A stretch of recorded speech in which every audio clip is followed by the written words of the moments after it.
Adeptos do Futebol Clube do Porto deixaram hoje no Olival uma tarja com críticas à equipa. Na mensagem pode ler-se menos folclore, menos desculpas, mais Porto. Não é 100% claro quem são os destinatários destas críticas. Certo é que acontecem a 2 dias do derby no Dragão frente ao Boa Vista e poucos dias depois do comprometedor empate a 0 da equipa de Sérgio Conceição frente ao Desportivo das Aves, o último classificado do campeonato. Amanhã o técnico portista vai fazer a antevisão do jogo da jornada 28, que está marcado para as 9h15 da noite de terça-feira. Jorge Amaral, para quem é que será dirigida esta mensagem? Eu penso que esta mensagem, boa noite a todos, penso que será essencialmente para os jogadores, para os níveis competitivos e de concentração aumentarem e transformarem os empates que têm e a derrota que têm tido fora em vitórias. Vai ser um dos temas desta Liga de Ouro, esta tarde dirigida ao plantel do Porto. Já no Benfica, Seferovic está na linha da frente para ser titular no jogo de terça-feira frente ao Santa Clara. No jogo com o Rio Ave, o avançado suíço convenceu Bruno Lage, que deve lançá-lo de início na próxima jornada, deixando Diego Sousa no banco de suplentes. O luso-brasileiro foi titular em Vila do Conde, mas fez uma exibição abaixo do esperado e foi substituído ao intervalo, precisamente por Seferovic. O avançado suíço foi decisivo na reviravolta do Benfica ao marcar o gol do empate aos 64 minutos. Na próxima terça-feira deve ser titular na recepção ao Santa Clara. José Calado, boa noite. Já merece ser titular, Seferovic? Há muito tempo já. Há muito tempo. Ainda bem que lá está a pensar em Seferovic para iniciar o jogo, porque tem feito muita falta na frente de ataque. Vamos olhar para as opções de Bruno Lage nesta Liga de Ouro. O Benfica, fora dos relevados, já adiantou metade de todos os valores que tinha a receber até ao final do contrato com a NOS, relativo às próximas 7 épocas. Por esse adiantamento, feito por entidades bancárias com recurso a crédito, o Benfica recebeu 90 milhões e 800 mil euros em fevereiro de 2018 e mais 39 milhões em abril de 2019. No total, o Benfica recebeu 129 milhões e 800 mil euros e até ao final do contrato ainda tem a receber 163 milhões e 700 mil euros. Estes valores fazem parte do prospecto de lançamento do empréstimo obrigacionista de 35 milhões de euros anunciado ontem pelo Benfica. De qualquer forma, o Correio da Manhã e a CMTV já tinham noticiado em novembro do ano passado esta antecipação de receitas. Sérgio Critinas, boa noite. Afinal, o Benfica está ou não em vantagem em relação aos rivais no que diz respeito ao ponto de vista financeiro? Olá, boa noite. Está, até porque o Benfica, grande parte desta antecipação de receitas foi para abater no passivo bancário e, portanto, acaba por ser uma medida que deixa o Benfica mais bem posicionado para o futuro. Daqui a pouco vamos olhar com mais detalhe para estes números. Para já, o Sporting, que está a ponderar reforçar a baliza, e Cláudio Ramos é um dos alvos do clube de Alvalade. O facto de o guarda-redes do Tondela estar em final de contrato é uma das razões pelas quais o Sporting olha com interesse para o jogador. Ainda assim, segundo o Jornal da Bola, o alvo prioritário da SAD leonina é Robin Olsen. A Roma quer 3 a 4 milhões de euros pelo guarda-redes sueco, que está emprestado ao Cagliari, o que dificulta a contratação. Neste contexto, o Cláudio Ramos é a opção mais realista para ser o número 2 da baliza do Sporting. Ainda assim, uma eventual venda de Luís Maximiano, que já foi associado ao Milan e ao Barcelona, poderia dar ao Sporting folga financeira para contratar tanto Robin Olsen como Cláudio Ramos na próxima janela de transferências. Otávio Machado, boa noite. Gostava de ver um ou estes 2 jogadores no Sporting? Se tivermos em conta a possibilidade, ou mesmo a certeza de saída do Luís, naturalmente que o Sporting tem que procurar 2 opções. De outra maneira não se justifica procurar 2 guarda-redes e muito menos um guarda-redes para ser titular. Mas vai já certamente... que isto ou aposta só não se aposta. Vai olhar para a baliza no próximo mercado de transferências. Quanto ao Benfica, Zivkovic mudou de atitude e convenceu Bruno Lage a dar-lhe uma nova oportunidade. Há mais de 6 meses que o extremo não joga pelo Benfica, mas além de ter sido convocado para o jogo com o Rio Ave, esteve muito perto de ser lançado por Bruno Lage. O técnico mudou de ideias quando o Weigl marcou 2-1. Segundo o Jornal Record, o sérvio de 23 anos passou a ser encarado por Bruno Lage como opção porque voltou a dedicar-se nos treinos. Ainda assim, a SAD do Benfica mantém a intenção de vender Zivkovic, que, se ficar no Benfica na próxima época, vai ter um salário de 5 milhões de euros. Não tem conseguido fazê-lo até agora. Sérgio, como é que está o processo de venda de Zivkovic? Acho que vai ser sempre um processo muito difícil, sobretudo porque neste momento a faca e o queijo estão do lado do jogador. Vai entrar no tal último ano de contrato com um salário altíssimo. Acho que nenhum clube pagará o salário semelhante, muito menos neste contexto. Zivkovic, e eu creio que ou renovará pelo Benfica ou então ficará condenado a sair a custo zero. Parece também estar a ser opção agora para Bruno Lage. Ainda sobre o Benfica, a CMTV sabe que o regresso de alguns jogadores às opções de Bruno Lage resultou numa maior união do balneário do Benfica. Samaris é um dos casos. Vários jogadores não entendiam a pouca utilização do médio grego, que é visto como alguém muito influente dentro do grupo. O facto de ter sido chamado para o jogo em Vila do Conde e de ter jogado alguns minutos foi bem recebido pelo plantel. O mesmo acontece em relação a Seferovic, que já jogou mais tempo frente ao Rio Ave e foi decisivo. Também a nova oportunidade dada a Zivkovic, que voltou a ser encarado como opção, agrada ao plantel. Assim, o ambiente no balneário melhorou depois do mau momento provocado pela crise de resultados antes da vitória sobre o Rio Ave. José Calado, a união do balneário pode fazer toda a diferença na reta final do campeonato? Não, se os jogadores não estivessem unidos, eu acho que não tinham tido este comportamento também que tiveram no Rio Ave. Tiveram principalmente 25 minutos de muito boa qualidade no início. O futebol é assim, só com vitórias é que as coisas mudam. Agora o balneário esteve sempre unido. Vamos olhar também para essas relações dentro do Benfica mais à frente. Para já, o adiamento do Futebol Clube do Porto Boa Vista seria um ato de sabotagem a Sérgio Conceição. Esta é a convicção do chefe de redação do Jornal Record, Vítor Pinto. Para o comentador da CMTV, o adiamento do jogo seria prejudicial ao técnico portista, numa altura em que o Porto lidera o campeonato com os mesmos pontos do Benfica, mas com vantagem no confronto direto. Na crónica que assina no Jornal Record, Vítor Pinto defende também que, ao recusar o adiamento do jogo, a Liga fez um favor a Rui Moreira, que, na opinião do comentador da CMTV, poderia, com este episódio, comprometer uma eventual sucessão a Pinto da Costa em 2024. Jorge Amaral, seria prejudicial para Sérgio Conceição se este jogo tivesse sido adiado? Sinceramente, tenho alguma dificuldade em responder a essa questão em relação ao ouvinte, com todo o respeito que tenho por ele e carinho, porque acho que isto, se o jogo tivesse sido mudado, seria. Mas o Porto não queria, nem o Boa Vista queria, nem o Sérgio Conceição queria. Antes de aprofundarmos este tema, Otávio, quer explicar o sorriso? Quero, porque isto, naturalmente, que o Vítor, quem lhe informou, quem lhe passou a informação, não lhe deu correta. Já lá vamos a essa informação nunca também com as informações a alteração do jogo. Otávio Machado. Para já olhamos para um jovem jogador do Sporting, Giovane Cabral, que está a despertar o interesse de clubes ingleses e franceses. O jovem extremo está em destaque no Sporting, pelo que a SAD de Unina só aceita negociá-lo por um valor a rondar os 25 milhões de euros. A cláusula de rescisão está fixada nos 60 milhões, mas atendendo ao atual contexto, o Sporting acredita que pode receber propostas a rondar os 25 milhões de euros. A capacidade física, a velocidade e a técnica de Giovane Cabral agradam a vários clubes em Inglaterra e França. O extremo está num grande momento de forma. Marcou nos últimos 2 jogos do Sporting 2 golos de livre direto. Otávio, o Sporting deve negociar ou tentar segurar Giovane Cabral? Giovane é uma pérola de outros tempos. Já tem naturalmente tem tido lesões que o têm prejudicado e muito, mas é um jogador com uma capacidade técnica individual, um jogador coletivo, um trabalhador nato, um homem aberto à aprendizagem e um jogador explosivo.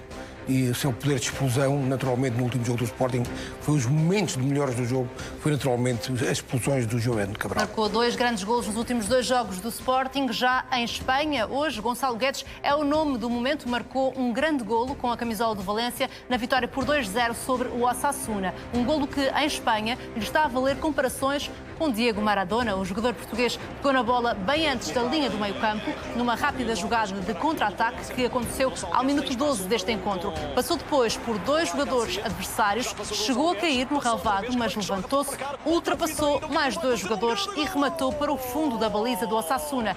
Um grande golo do ex-jogador do Benfica, foi o primeiro da época na Liga Espanhola. Recordo que o internacional português esteve muitos meses afastado dos relvados devido à lesão e agora regressa desta forma com este golo impressionante do internacional português, que chegou a valer comparações a Diego Maradona, não só em Espanha, mas em outros países que estão a dar eco a esta jogada do internacional português, a Gonçalo Guedes, que, como vemos aqui, pegou na bola ainda antes da linha do meio-campo, depois ultrapassou 2 adversários. O adversário era o Osasuna, quase caiu, chegou mesmo a cair, levantou-se, mas na garra e na luta conseguiu ficar com a bola e depois, já dentro da área, depois de ter passado por outros 2 jogadores adversários, bateu o guarda-redes do Osasuna. Gonçalo Guedes voltou a estar em destaque no lance do 2-0. Foi ele quem recuperou a bola a meio campo e fez assistência para Rodrigo.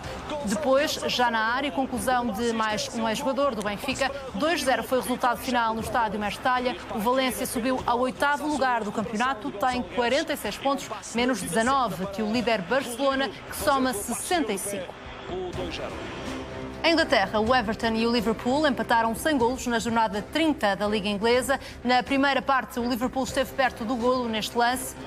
O japonês Minamino atirou ao lado. Aqui foi a vez do Everton quase chegar ao golo. Depois de um livre, Richarlison cabeceou muito perto da trave da baliza do Liverpool. Na segunda parte, mais uma grande oportunidade do Everton. Calvert-Lewin permitiu a defesa de Alisson. Depois foi Tom Davies quem não conseguiu fazer o golo. Empate a 0 foi o resultado final.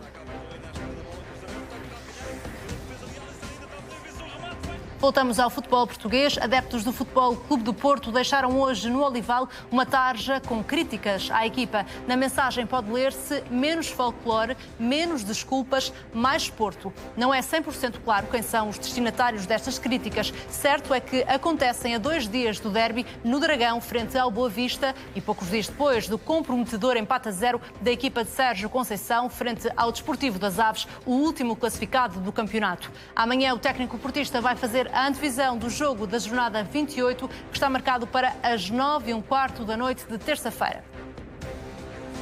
Esta pressão sobre o plantel do Porto que abre a nossa conversa. Agora sim, boa noite aos 4. Jorge Amaral, consegue perceber o que é que querem dizer estes, alegadamente, adeptos do Porto com esta mensagem que foi deixada no Olival?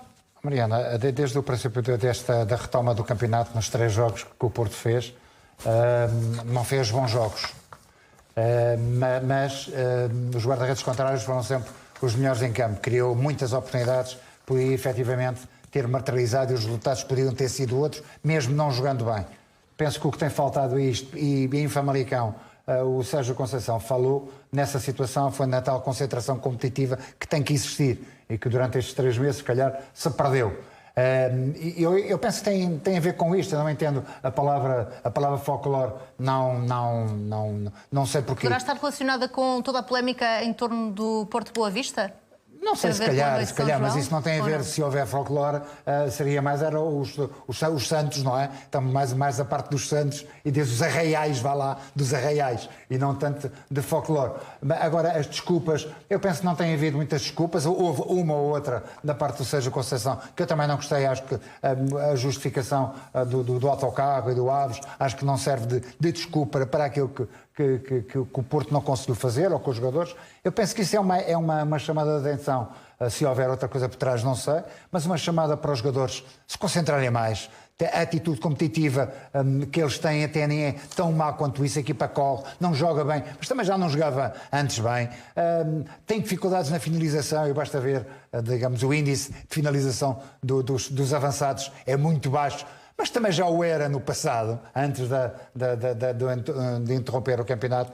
Portanto, penso que há uma exigência a 7 jogos do fim, a que os jogadores a exigir-lhes mais concentração, mais atitude e não arranjar desculpas parvas para o insucesso.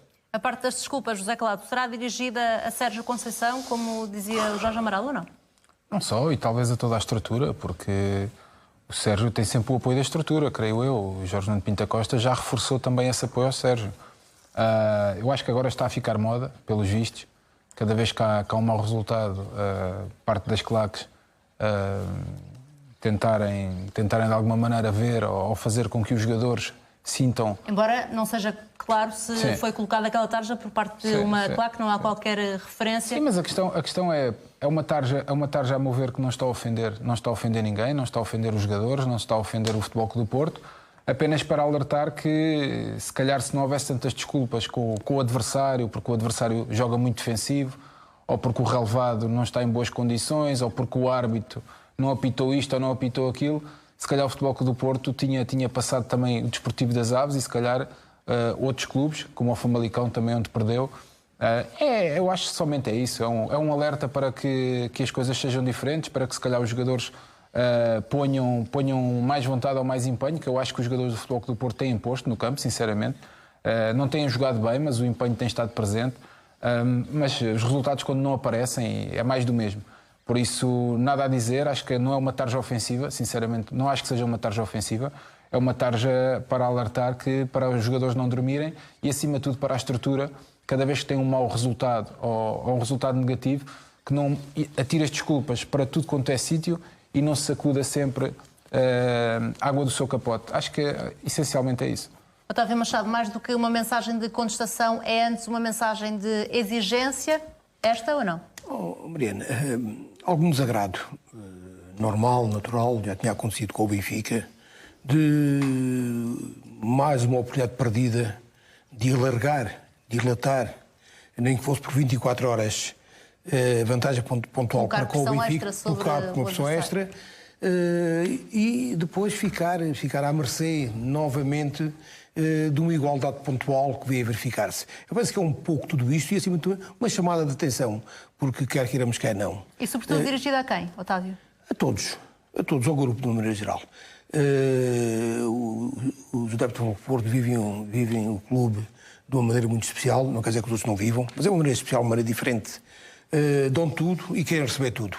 E, naturalmente, que não estão satisfeitos,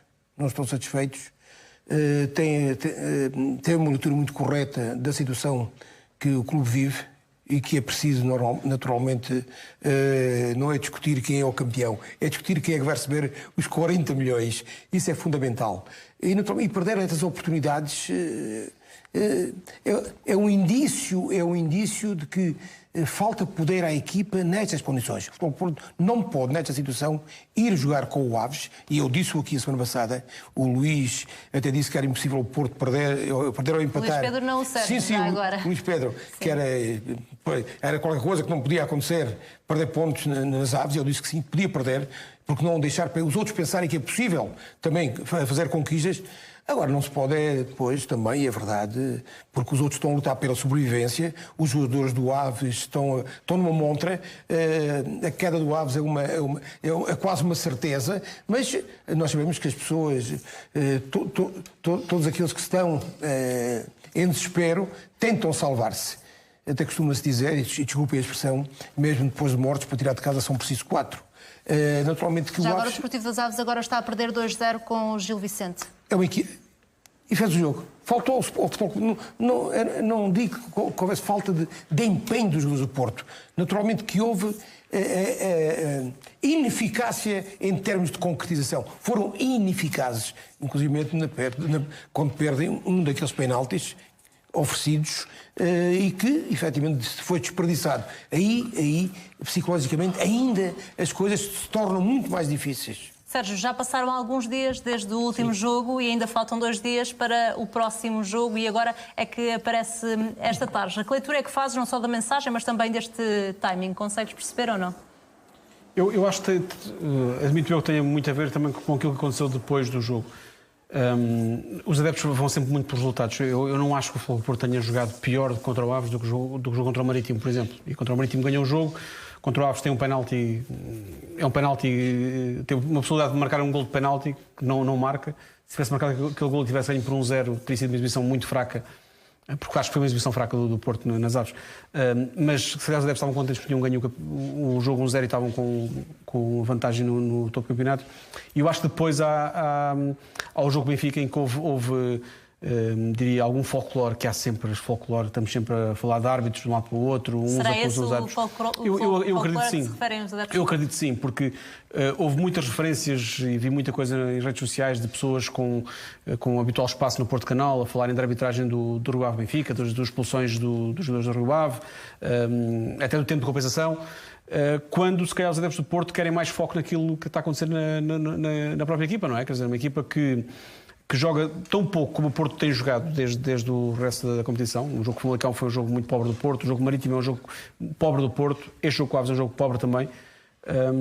Eu acho que não faz muito sentido estar a mensagem que está a ser passada para fora é falar dos jogadores dos jogos do rival, porque há um problema para resolver em casa antes de pensar no rival. E eu creio que a leitura possível pode ser essa da mensagem, e consigo entender o sentimento dos adeptos. Quer dizer, depois de um jogo como o jogo das Aves, não faz muito sentido o Porto estar a pensar no que aconteceu no Rio Ave Benfica, independentemente de ter ou não razão. Eu acho que não teve grandes razões, acho que as principais lances de arbitragem são bem decididos. Mas independentemente disso, há uma preocupação maior que os adeptos querem ver, que é com a própria equipa e com a falta de qualidade das exibições da equipa. Vamos acrescentar também o Rio Ave Benfica, porque Seferovic está na linha da frente para ser titular no próximo jogo do Benfica, terça-feira, frente ao Santa Clara, no jogo com o Rio Ave. O avançado suíço convenceu Bruno Lage, que deve lançá-lo de início na próxima jornada, deixando Diego Sousa no banco de suplentes. O luso-brasileiro foi titular em Vila do Conde, mas fez uma exibição abaixo do esperado e foi substituído ao intervalo, precisamente por Seferovic. O avançado suíço foi decisivo na reviravolta do Benfica ao marcar o gol do empate aos 64 minutos. Na próxima terça-feira deve ser titular na recepção ao Santa Clara. Esta titularidade, José Calado, a confirmar-se, já vem com atraso ou não? Já vem com atraso. Já vem com muito atraso, sinceramente. Seferovic já o ano passado tinha sido extremamente importante. Foi o melhor marcador do Benfica. Este ano, igualmente, tem sido o primeiro defensor. Cada vez que joga é sempre o primeiro defensor do Benfica, pela forma abnegada como vai sempre atrás do adversário que é o portador da bola da defesa, e muitas vezes até do próprio meio-campo, do homem que recebe a primeira bola do defesa central do meio-campo para organizar o jogo, e ele está presente muitas vezes a condicionar o ataque adversário. Acho que tem sido muitas vezes ostracizado, entre aspas, porque o Diego Sousa chegou, não tenho nada contra o Diego Sousa, mas a mim parece-me que está fora de forma. Não é o mesmo Diego Sousa que nós vimos no Sporting Clube Braga, com todo o respeito. É um belíssimo jogador, sim, mas não é o mesmo, não está na mesma forma. E ser primeira opção antes de Seferovic, eu acho que o suíço não merecia. Essa é a minha opinião. Acho que o suíço, se calhar, merecia outro tipo de respeito por aquilo que tem dado ao Benfica, e principalmente pela época que fez e pelo aquilo que ajudou, não só o ano passado, mas também logo neste início, com aquela distância de 7 pontos que o Benfica colocou em relação ao Futebol Clube do Porto. Mas os treinadores às vezes são assim e têm as suas ideias. Não vou criticar, simplesmente dizer que, a meu ver, há jogadores que se calhar têm feito falta nesta equipa do Benfica, muitos deles não pelos craques, entre aspas, daqueles que fazem a grande diferença, como nós vimos agora, com o Gonçalo Guedes. Não são os Messis, não são Ronaldos, mas são jogadores extremamente importantes, são jogadores não só de balneário, mas também de estarem lá dentro, porque são eles que dão um mote aos outros para a atitude que têm de ter dentro do campo. Muitas vezes não é aquilo que tu jogas, e principalmente este regresso após pandemia tem-nos provado que não é aquilo que as equipas jogam, mas é mais às vezes a vontade que põem e o caráter que põem nos jogos. É isso que às vezes os faz ganhar. E eu acho que no Benfica é importante algumas figuras estarem presentes no campo para isso mesmo, para dar um mote aos outros jogadores. Eu ainda, não sei se foi no último jogo ou no outro jogo passado, eu dizia que gostava que o Benfica tivesse pelo menos mais 3 ou 4 jogadores que tivessem a mesma atitude do Ruben Dias. Que o Ruben Dias, com a juventude que tem e com a idade que tem, é um jogador que nunca vira a cara à luta, independentemente das coisas lhe correrem bem ou não, e isso mostra uma maturidade futebolística acima da média, e isso neste momento é o que é mais importante. Faltam 7 jogos para acabar o campeonato e o Benfica tem que ter essa maneira de estar, independentemente de estar bem futebolisticamente ou não dentro das 4 linhas. O que vai citar e o que vai ditar aquilo que será o vencedor esta época é o caráter que os jogadores vão colocar dentro do campo. Sobre Seferovic, Otávio, também acha, como o José Calado, que este jogador merecia mais respeito, nas palavras do José Calado, da parte do treinador, ou não? Não é falta de respeito nenhuma. O Benfica tem 3 pontas de lança, Diego Sousa, Vinícius e Seferovic, e para desmentir tudo isso está tudo aquilo que se disse do Vinícius. Naturalmente, o Vinícius foi tido, nesta época já, como efetivamente a grande aquisição, o grande achado, promovido aos 60 milhões ou 80 milhões, que de alguma maneira, e que rendeu, que marcou golos. Naturalmente que quando se tem 3 pontas de lança desta qualidade, tem que ser uma opção. O Benfica praticamente só joga com um ponta de lança. Às vezes, jogar com 2 pontas de lança, embora o serviço dê mais, na minha opinião, maior profundidade ao ao futebol do Benfica, a maior agressividade, os outros ganham noutras características. Portanto, são opções que vêm são opções dos treinadores, são eles que os treinam, são eles que leem e fazem leituras das outras equipas, da dinâmica que querem imprimir à equipa no jogo contra um adversário, e as opções têm sido aquelas que têm sido. Obviamente que quando não se ganha, aqueles que não jogam fazem sempre falta. Sempre. Agora, há uma coisa que nós nunca sabemos. Era se tivessem jogado de início, o que é que teria acontecido?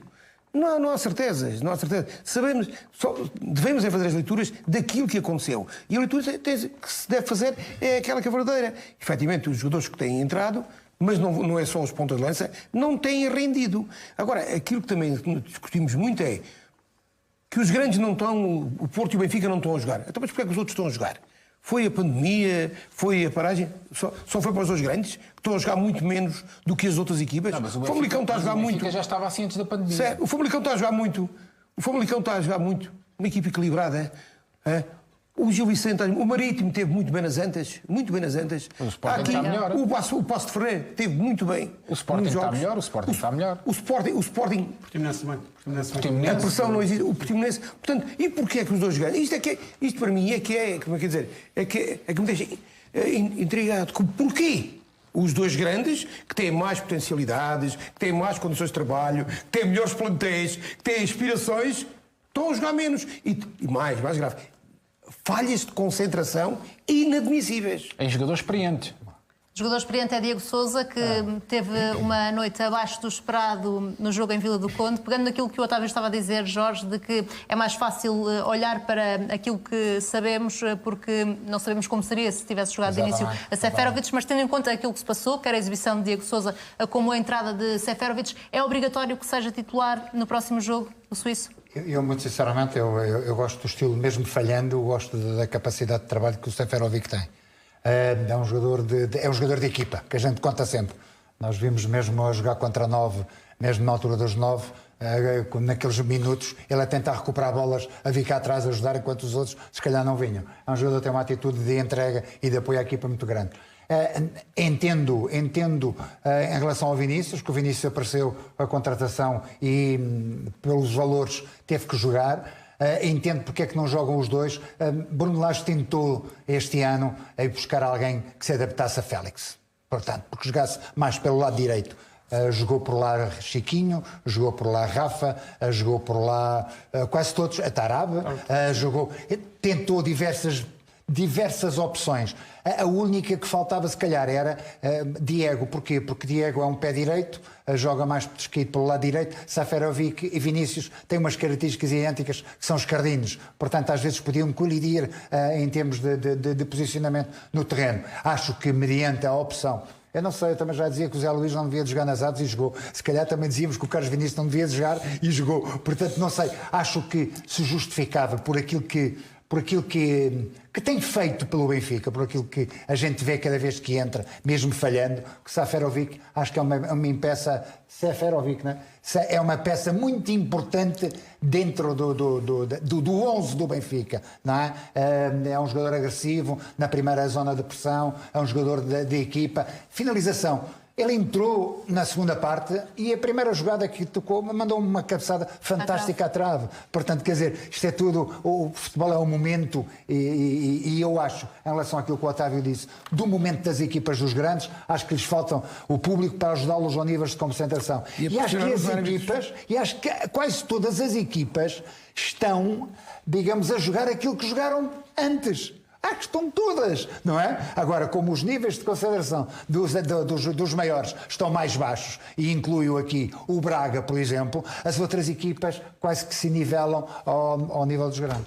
No caso de Diego Sousa, à partida deve dar um passo atrás, Sérgio, e apesar da exibição e de ter sido substituído ao intervalo, Bruno Lage depois chegou à sala de imprensa e disse que Diego Sousa foi fantástico. Consegues perceber porquê? É natural que obviamente que Bruno Lage tenta defender os jogadores e faz parte do trabalho do treinador não ajudar a matar o jogador no final do jogo. Quer dizer, O caminho mais lógico é tentar mostrar aquele que jogou bem, quando as evidências mostram que não jogou bem. Sobre isso, eu acho que nós estamos todos aqui a analisar isto depois da importância do gol de Seferovic e da forma como ele mudou o jogo de Vila do Conde. Mas eu entendo a opção do Bruno Lage. Carlos Vinícius, até perto da paragem, tinha estado bem a marcar golos. Voltou a paragem, foi titular em 2 jogos seguidos. Eu não consigo perceber, e a parte mais estranha para mim, é a inclusão de Diego Sousa como segunda opção e não Seferovic como, se é para mudar alguma coisa no avançado, foi que não Seferovic. Nos 2 primeiros jogos. Sim. Depois da retoma. E Diego Sousa ganhou esse espaço. E eu acho que Diego Sousa, pelas características que tem, não se enquadra muito bem no tipo de jogo que o Benfica joga. É um jogo que pede muito cruzamento, pede um tipo de jogo, dá muito menos profundidade, dá muito menos largura ao jogo. E eu acho que Seferovic fazia mais sentido no lugar de Carlos Vinícius. Mas é preciso lembrar o que Carlos Vinícius fez. Não foi só o preço que custou, não é só... O Carlos Vinícius teve um período da época em que esteve muito bem. Aliás, ele esteve lesionado até outubro, creio eu. Sim. Voltou em outubro, ganhou um lugar e marcou muitos golos nesse período. E é um jogador que consegue ser um misto de um finalizador muito bom e consegue também trabalhar para a equipa. Seferovic mas isso não está em causa. Aliás, pelo valor que custou, até houve muitas pessoas que disseram que era um valor altíssimo e que nunca iria jogar no Benfica. E depois contrariou mais uma vez estas pessoas todas. A questão não é essa. Mesmo atravessando uma má fase, nesta altura, Carlos Vinícius continua a ser uma aposta ganha da parte do Benfica, na tua opinião? Sim, eu acho que é uma aposta ganha. Eu acho que é o melhor avançado do Benfica. Sim, é uma aposta ganha. A questão aqui, eu vou mais longe até do que aquilo que o Sérgio está a ir. A questão aqui, para mim, é uma questão que vai muito mais fundo do que aquilo que nós estamos a roçar. Nós só estamos a roçar um pouco a ferida. Acho que a ferida vai um pouco mais funda, que é o Benfica, depois da escorregadela do Futebol Clube do Porto com o Famalicão, em casa joga com o Tondela. Eu vou ainda mais longe, ainda vou recuar ainda mais. Joga com o Tondela em casa. Para mim, a minha opção era Vinícius Seferovic. Vinícius Seferovic. 4-4-2. Essa é a identidade do Benfica. Só que aqui a questão é uma questão dos treinadores. Todos os treinadores têm... São os cardinos. Ele não ia para ele. Dificilmente vai por esse lado. Mas a questão são muito parecidos. Mas escuta uma coisa. Isto aqui, são muito parecidos, mas depois quando as coisas resultam, afinal resulta. Aqui a questão é muito simples, que é o Bruno Lage tentou e conseguiu... Esta época tentou jogar com 2 pontas de lança, quando lançou Seferovic com Raul de Tomasi, também não resultou. O Bruno Lage tentou trazer novamente o Taarabt daquilo que estava afastado, que era da competição. E conseguiu. E temos um Taarabt completamente diferente. E aquilo que tem acontecido muitas vezes na equipa do Benfica, independentemente do Taarabt ser um jogador em muitos jogos que dá, que corre e que batalha, muitas vezes tentar fazer uma equipa de maneira a que o Taarabt também esteja incluído nessa equipa. E só pode estar incluído nessa equipa em 2 ou 3 situações, que é ou joga por trás do ponta de lança, ou joga encostado a uma ala, e muitas vezes já jogou em duplo pivô, que para mim, um jogador como o Taarabt jogar em duplo pivô é arriscar quase todo o jogo levar um vermelho. Porque é um jogador que faz imensas faltas porque não está habituado àquela posição. Por isso, é um bocado complicado agora. Arrisca muito no passe. Arrisca muito. Quem são os alas que o Benfica muitas transições? tem? Quem são os alas desequilibradores? Mesmo alas desequilibradores, velozes? Rafa. Mais quem? Sérvio. Sério? O Zivkovic. Pronto. Vai, siga. Tudo gente não...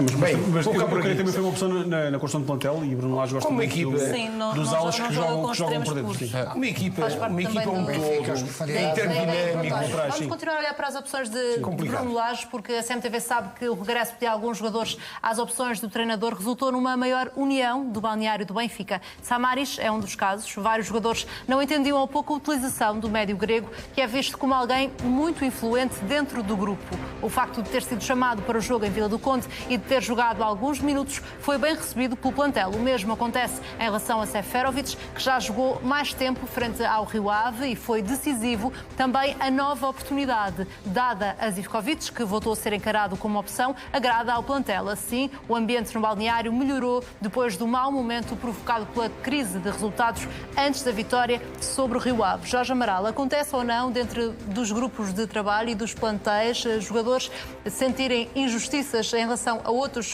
colegas de equipa e isso ter um peso na dinâmica do grupo? Infelizmente, acontecem em quase todos os grupos. Não devia de acontecer, como é lógico, Acho que a equipa é mais importante do que a amizade que a gente possa ter, seja por quem for, mas infelizmente aqui e acolá essas coisas acontecem. Às vezes nem tem a ver com amizade, mas sim com a opção em si. Há sim, jogadores um bocadinho de cada. Quando falo de amizade... Tem a sua opinião também enquanto treinadores também. Sabes tão bem como sabes que às vezes a gente cria laços de amizade com um jogador que fica fora de amizade e que não joga, e pronto, isso parece que influencia, porque quem devia jogar era ele e está a jogar alguém que se calhar ainda não gosta tanto, porque nós numa equipa de futebol temos que ser todos amigos dentro do campo, mas não temos que andar aos abraços nem aos beijos, e aos muito menos, não é? Cá fora, não é? Temos é que nos respeitar o espaço de cada um. Portanto, é perfeitamente normal aqui e acolá possa haver, digamos, alguém que está num balneário há anos, como está a Seferovic, como está a Samaris, já tem, digamos, um calo, não é? Uma ligação afetiva a outros jogadores, aos Pizzis, aos Rafas, aos Grimaldos, a toda essa gente que já coabita há muito tempo. Podem-se criar esses laços de amizade. Depois aparecem jogadores novos em que, de um momento para o outro, são preteridos. O caso apareceu com o Weigl, o próprio Tarab. Tarab mudou de atitude, mas em muitos jogos a gente espreme, corre, espreme aquilo tudo e a gente vê o que é que fez. Correu muito, trabalhou, pronto, mas em termos de assistências, de golos, quem joga atrás de um ponta de lança tem que fazer golo, por norma tem que fazer golo. O Tarab não é um homem de fazer golo, é um homem de passe, de último passe. O próprio Vinícius Vir, todas essas opções às vezes criam fricções dentro do próprio balneário. Agora, não devem de acontecer, mas é uma realidade que às vezes isso acontece. Isso, o papel do treinador é realmente de gerir esses egos, como a gente já falámos, gerir esses egos e não deixar que essas divergências possam passar para dentro do campo. Se passam bem dentro do campo, então aí é que é muito bom. Depois daquilo que se passou com este plantel, Otávio, que passou por aquele mau resultado em Tondela, por um discurso muito duro do presidente do clube, depois por um ataque ao autocarro, essa gestão de egos sobre a qual falava o Jorge Amaral tornou-se ainda mais importante para este treinador? Mariana, a gente olha para este plantel do Benfica, se calhar há egos que são maiores do que aquilo que eles valem. E isso é outro problema. Agora, pegando na situação desta maneira, então isto não será uma falta de respeito para aqueles que estão a jogar? Como é? Então, os jogadores a demonstrarem que aquele é que devia jogar? Não falta de respeito. Eu tive uma situação destas em treinador do Sporting. Houve um jogador que deu uma entrevista, e com isso as pessoas vão perceber. O jogador deu uma entrevista a dizer que ele é que devia jogar. Eu juntei os jogadores todos no balneário e perguntei a esse jogador quem é que tinha que sair para ele jogar.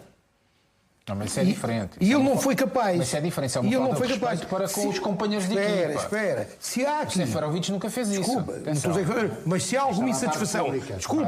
se há alguma insatisfação de outros em relação a outros que não jogam, é uma falta de respeito por aqueles que estão a jogar e pelas opções do treinador. Isso é diferente. Isso depois, é uma falta de respeito. O Benfica e se calhar os eus... O Benfica também viu mas algumas isto acontece, como o Moral situações diz, às vezes acontece, porque há eus... Pensam que são muito grandes, mas não são nada grandes. O eu não importa, somos nós. Sim. Mas todos nós podemos dar a nossa opinião em relação à questão. Quando há eus, a função deles é jogar. Eles que jogam, cumprem. Que cumpram tá bem, a missão deles. Mas espera aí. Isso é que eles têm que fazer. Não tem. Tu és treinador. Quando um jogador teu cumpre, o que é que tu fazes? Diz lá. Quando um jogador teu cumpre, tu fazes o quê? Mandas-o para a bancada no jogo seguinte? Joga.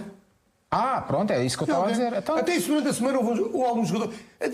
A questão é essa. A dinâmica das equipas. É por isso é que os jogadores trabalham todas as semanas. Que é para mostrar ao treinador que tem espaço na equipa. Não, todos têm que estar disponíveis. Todos têm que estar disponíveis e treinar. E estar disponíveis para jogar. Sim. Uma razão simples é que é nos treinos que se fazem as equipas. É no treino que o jogador tem que falar. E depois agarrar a opção. E só assim é capaz de agarrar a opção quando ela lhe for dada. E muitas vezes acontece que eles amuam, não treinam, andam ali feitos com os eus, não sei. E depois, quando têm as oportunidades, não os agarram, falham. Mas também, e depois ainda foi o treinador. Mas, Otávio, mas tu também percebes muito bem, e foste jogador, e o Jorge também, e sabes muito bem que é. Tu trabalhas toda a semana. Não há nenhum treinador que pudesse pior jogar. Tu trabalhas toda a semana. Trabalhas para quê? Para agradar ao treinador e para mostrar aos adeptos e à tua própria equipa, aos teus companheiros, que mereces estar no 11. E pressionar quem está a jogar. Sim, pronto, mereces estar no 11. Estás no 11, cumpres. Jogas e cumpres. Jogas novamente e cumpres. E dás tudo o que tens. Muitas vezes, tu quando sais, tu quando sais, ou ficas na bancada, ou ficas no banco, em detrimento de um outro jogador que tu achas que se calhar até devias ser uma opção muito mais credível, obrigatoriamente nós jogadores ficamos um pouco defraudados. Isso não quer dizer que se deixem trabalhar. Os dores uns dos outros, Claro às que vezes. sentem, claro que sentem. Até quando ele joga mal. Claro que sentem. Quando ele joga mal, vai perguntar ao treinador porque é que os jogadores. Os jogadores dentro do balneário é uma família, como nós dizemos, é uma família. Eu olho para um companheiro meu e eu vejo aquilo que ele trabalha, vejo aquilo que ele joga, vejo o que ele dá à equipa e muitas vezes, nós jogadores, obrigatoriamente, como diz o Otávio, nós temos todos que trabalhar em prol daquilo que é um grupo, certo? Mas quando a gente olha para o lado, isso é como em todas as profissões, olhamos para o lado e dizemos assim, ele não merecia. Claro, mas ele não merecia este tipo de atitude. Mas aqui estamos a falar de coisas um pouco diferentes. Só uma pergunta, é que nós estamos a falar de dois jogadores, por exemplo, dois jogadores. Estamos a falar de um Samaris e de um Seferovic, que nós não vemos os treinos, nós não vemos os treinos, mas a gente acredita que tenham o mesmo tipo de competitividade nos treinos que põem nos jogos. E nós aqui a ver... Mas se um jogador está no Benfica há imensos anos e se ainda no ano passado renovou, é porque é um profissional. É aí que eu quero chegar. Eu quero chegar aí. Se nós aqui estamos de fora e achamos que eles devem jogar, qual a razão porque é que o treinador não os mete? E às vezes os outros que também começam a ver que os colegas não estão a jogar bem. Eles também, mas porque é que não joga o Seferovic? Porque é que não joga o outro? Porque ainda agora vamos falar daqui bocado de um, não é? Do Zivkovic, que segundo consta, o seu trabalho, o seu rendimento não é o melhor no treino. Não sei se esse não é. Portanto, estamos aqui a ver situações... Terá havido aqui uma mudança diferentes em relação ao Zivkovic e os jogadores do Benfica até é também um dos motivos para esta reação de união. Sim, Otávio. Já houve algum jogador alguma vez que perguntasse ao treinador porque é que ele o põe a jogar? Porquê é que? O põe a jogar? Eu diria que sim. Sim, porque é que o põe a jogar? Porquê é que o põe? Porquê é que o põe a jogar? Isso não. Nunca houve, foi, Mariana? Isso não. Pronto, obrigado, Mariana. Nunca houve. Por isso não há dúvidas. Este tipo de situações, Sérgio, acontecem em todos os plantéis e aqui o Otávio e o Jorge José Calado já houve alguns que perguntaram. Tem vários exemplos. Mas olhando para o caso específico de Bruno Lage, a forma como gera o plantel, e o José Calado fala muitas vezes de jogadores que às vezes são utilizados e de repente vão para a bancada, há uma alternância muito grande nas opções.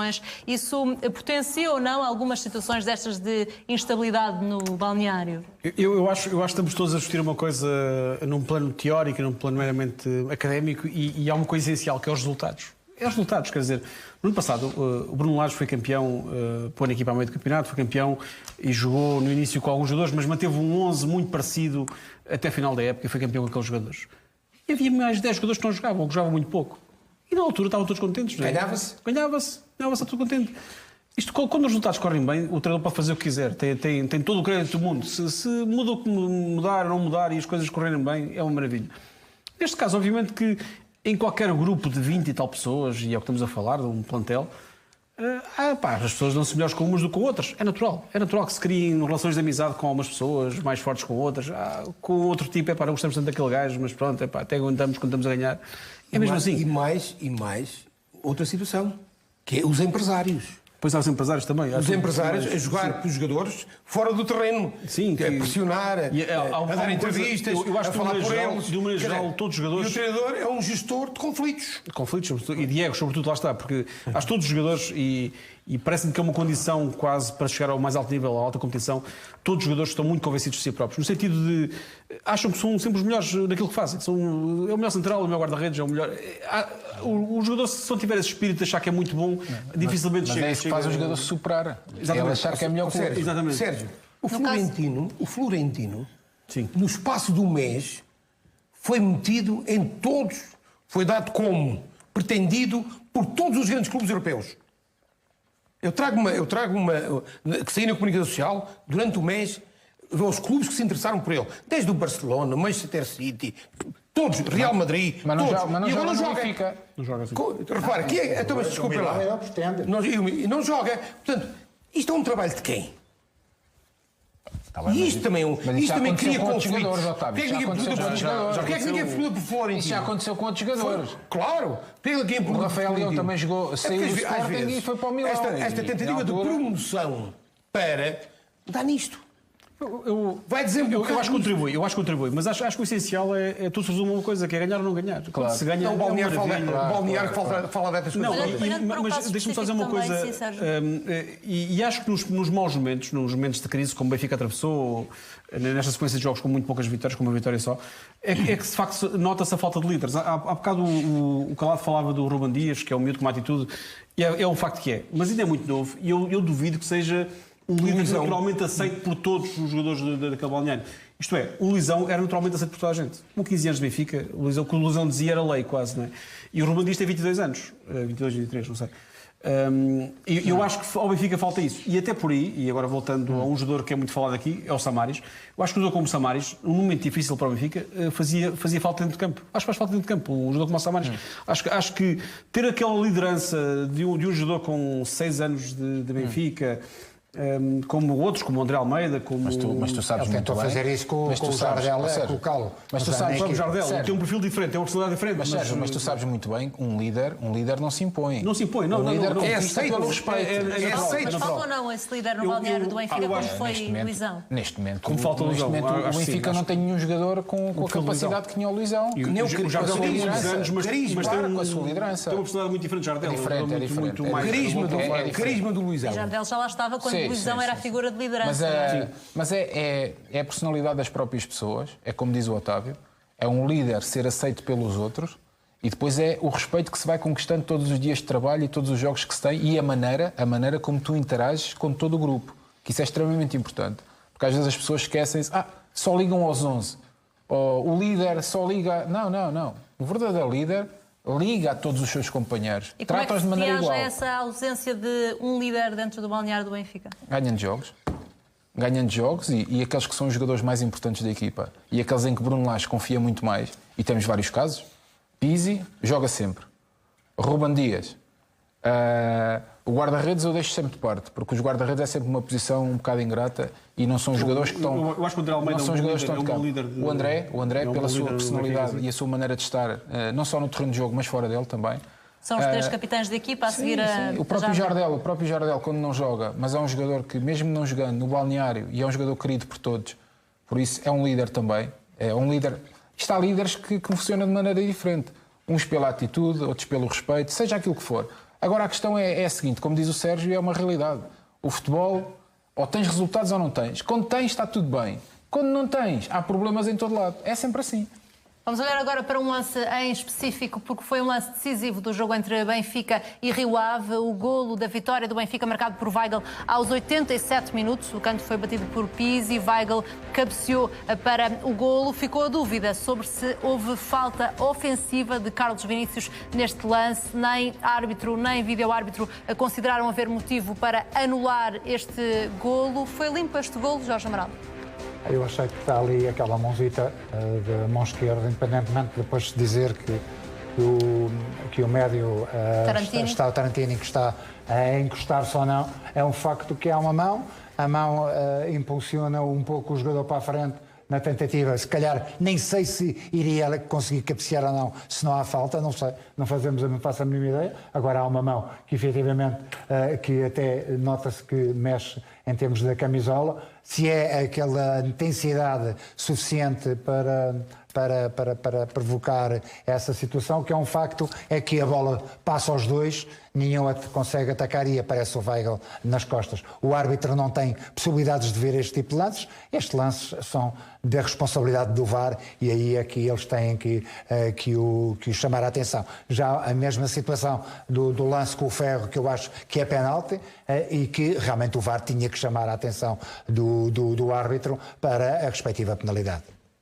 Nesse caso foi assinalado pontapé de penalti. Não, eu estou a dizer do lance do Ferro. Sim, foi assinalado pontapé de penalti. O que aconteceu foi que o Benfica pediu falta sobre Ferro num lance como estes, em que tinha sido tocado por Soares Ferro, e o Benfica pedia para ser falta ofensiva. No Porto Benfica. Não, eu estava depois, eu entendo. Eu acho que em sequência da mesma situação, apesar de são semelhantes as situações. Mas era esse lance que eu já estava a falar, não era? Não, eu estava a falar aqui no jogo do Rio Ave, na mão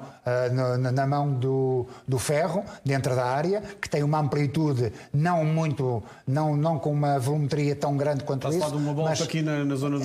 Não, bate mais abaixo, porque já no Moreirense, um jogo Moreirense, aos 48 minutos, em casa, Então era numa perspectiva geral do papel do vídeo-árbitro. A responsabilidade do VAR, aí é que eu quero tocar, porque há uma responsabilidade no jogo, por exemplo, Benfica-Moreirense, foi marcada uma penalidade a favor do Benfica. O Pizzi até falhou, num lance caricato, que a bola, o rapaz deve estar de costas e tudo, e o VAR chamou e marcou. Aqui também o VAR tem a responsabilidade de ajudar o árbitro a melhorar a sua arbitragem. José Calado, que há uma mão nas costas por parte de Vinícius, não há qualquer dúvida. É faltosa ou não, na tua opinião? Para mim, isto é uma jogada que se pode marcar. Pode-se marcar falta, sim. Nós analisámos já várias vezes este lance. Em jogo, sinceramente, e em jogo corrido, não se dá falta, porque pensa-se sempre também que o Tarantini também está a agarrar o jogador e que isso é um reflexo de ele estender o braço. Mas o que eu acho engraçado é depois a falta de coerência, que é quando aconteceu uma coisa ainda bem pior do que esta no Estádio do Dragão e que ainda por cima deu um penalti a favor do Futebol Clube do Porto. Aqui Del Rey, então, lance com claro, aqui Del Rey, que não é falta nenhuma, que é um lance extremamente legal. E neste lance, agora como é o Benfica, pois as coisas custam mais, não é? É falta para todos os lados. Por isso a falta de coerência existe e é assim. Eu, para mim, se o árbitro tivesse marcado, eu na altura não achei que fosse falta, sinceramente. Mas depois de ver este lance e já em casa também vi o jogo e vi novamente o lance repetido várias vezes, se o VAR quisesse marcar falta, poderia ter marcado. Acho que é um grande gol do Weigl. Mas de resto, em relação ao resto da arbitragem, eu acho que Luís Linhares fez uma boa arbitragem. Teve bem em todos os lances, nomeadamente até na anulação do golo ao Benfica. Por causa do Diego Sousa, acho que também teve bem. E mas por é isso, o VAR é que é sim, por isso às vezes estar a falar sobre a arbitragem de Luís Godinho, acho que esteve muito bem, contrariamente àquilo que aconteceu na arbitragem do Futebol Clube do Porto, onde Carlos Xistra, mais uma vez, acho que teve uma atuação desastrada. Pois, especialmente ao anular o gol ao Porto, especialmente nessa altura. Especialmente ao anular o gol do Porto na jogada. Foi buscar de linha. Isso foi buscar de linha. Foi buscar de linha, pois não vai. Mas não foi buscar de linha, mas não foi buscar de linha que ia marcar 2 penaltis a favor que não eram. Quando tu estás a analisar um árbitro, tu não podes, analisas a atuação de um árbitro, não podes deixar de fora um VAR ou um árbitro assistente. Não, são uma equipa. São uma equipa. Então prontos, então mas quem é que é o líder? Quem é que é o líder? Então o Godinho. Mas quem é o líder? Então o Godinho teve uma má arbitragem. Então teve uma má arbitragem. Agora tens é que me dizer uma coisa. Eu gostava era de perceber. Que até admites que podia ser falta. Se há a do Ferro, que para mim é penalti. Não, do Ferro não é. A do Ferro não é. Pronto, mas o braço está encostado ao corpo. Não é minha, todos os árbitros. É a tua opinião. Não é minha, eu acho que é penalti. O braço está encostado ao corpo. Eu acho que é penalti. Quais árbitros? Eu acho que é penalti. Todos os árbitros? Quais árbitros? Ai não. Quais? Diz lá. Olha, todas as análises que vi, os árbitros... Isso é tudo árbitros que erraram-se 500 vezes. Pá. Andamos todos a criticá-los durante anos. Está bem, então se formos assim, ninguém tem opinião. Eles erraram até dizer chega. Então ninguém tem opinião. Qual é que é a sua opinião sobre a arbitragem do jogo entre Rio Ave e Benfica? Mariana, este lance que está aqui, se repararmos, no início do lance ela está à mão. E no momento de impulsão, nem é preciso empurrar para prejudicar a impulsão. Basta, se eu puser, ou se algum jogador puser só o dedinho ao lado dos calções, o jogador já não faz impulsão. Já nem se levanta. Ou se encostar a ele só no meio das pernas, ele não faz impulsão. Agora, a mão já lá está. E a mão basta um simples gesto para desequilibrar ou para a impulsão não ser aquilo que o jogador desejava. Portanto, qualquer movimento destes, na minha opinião, deve ser punido com falta. Seja defensiva, seja ofensiva. Por outro lado, no jogo do Porto, no jogo do Futebol Porto, há efetivamente o que elemento fundamental é que o árbitro não deixasse a jogada ter chegado ao fim, que é o golo anulado ao Porto, e depois já o VAR vamos tem falar sido sobre consultado. o momento Isso é que é lamento. Porque há uma dúvida sobre se houve uma tentativa de sabotagem a Sérgio Conceição. É um tema em destaque nesta Liga de Ouro. Daqui a pouco, também aqui na CMTV, vamos dar-lhe as últimas informações sobre a morte do ator Pedro Lima. É a seguir uma curta pausa. Até já.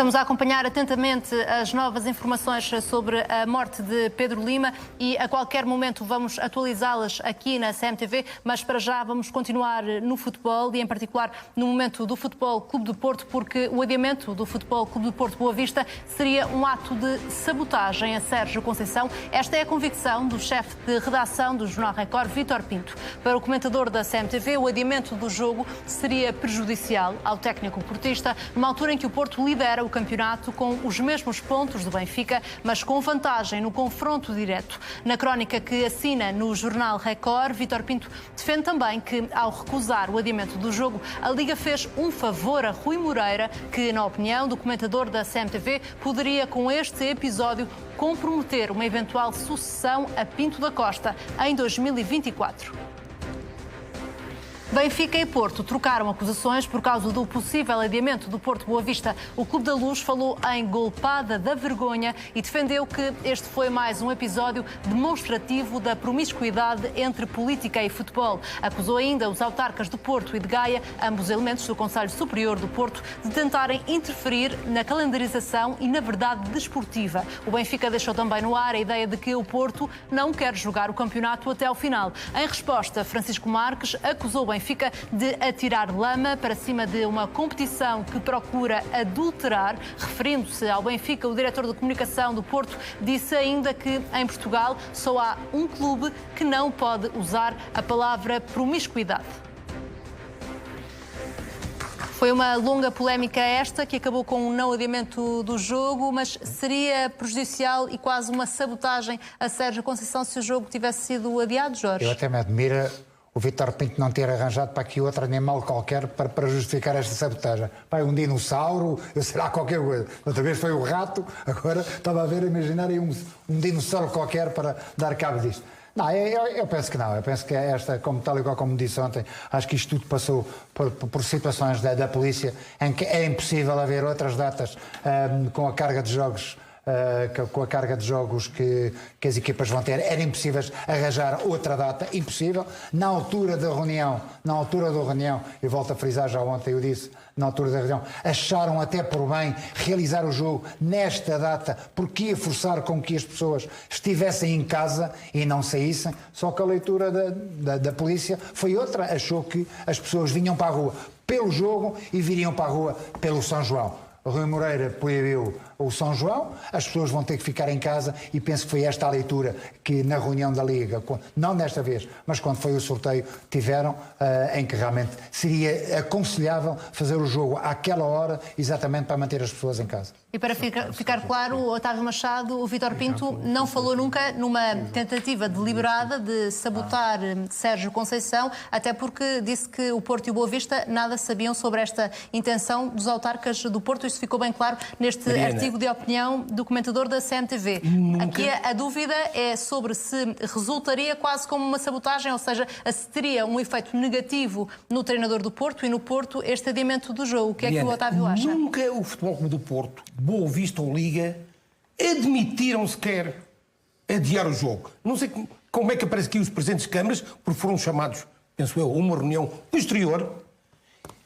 Na reunião permanente, onde se fez a calendarização, este jogo ficou logo para aquele dia.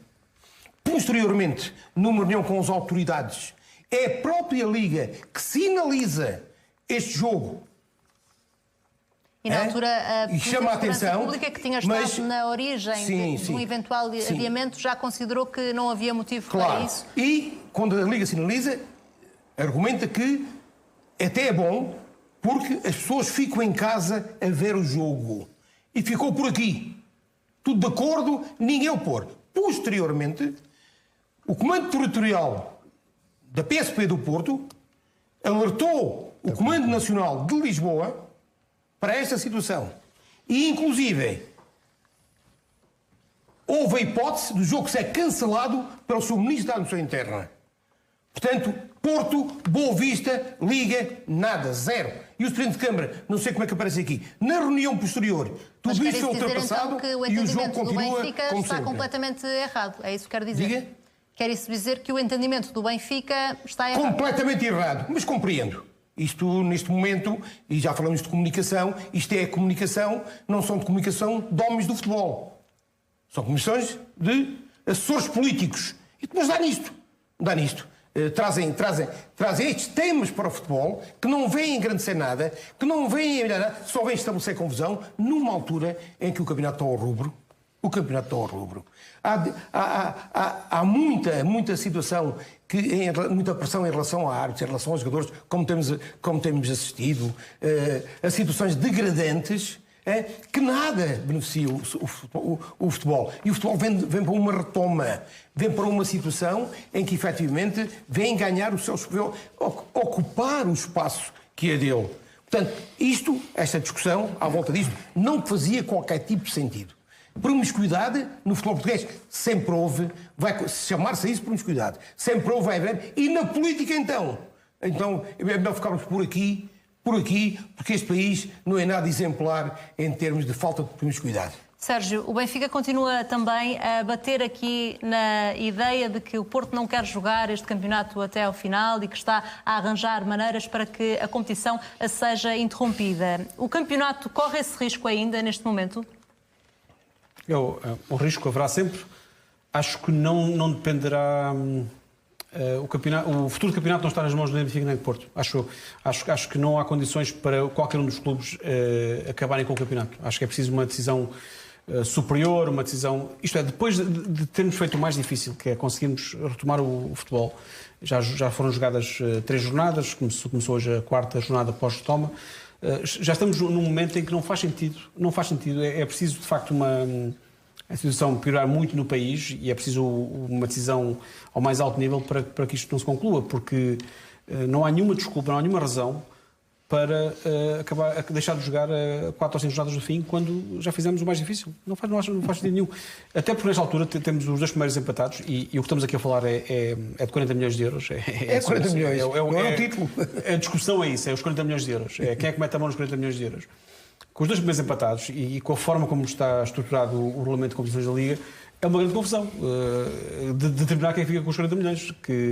Teria necessariamente de haver uma batalha jurídica se o campeonato acabasse agora? Iria haver certeza, com consequências para a própria Liga, para a Federação, para quem tomasse a decisão, e não sendo uma decisão do governo. Já viste a paz que há à volta da Liga agora? A paz, a guerra na Liga acabou. Pedro Proença acabou como deve ter uma vida santa. Acabou tudo. Porquê? Porque a Liga tem vindo a fazer um trabalho extraordinário.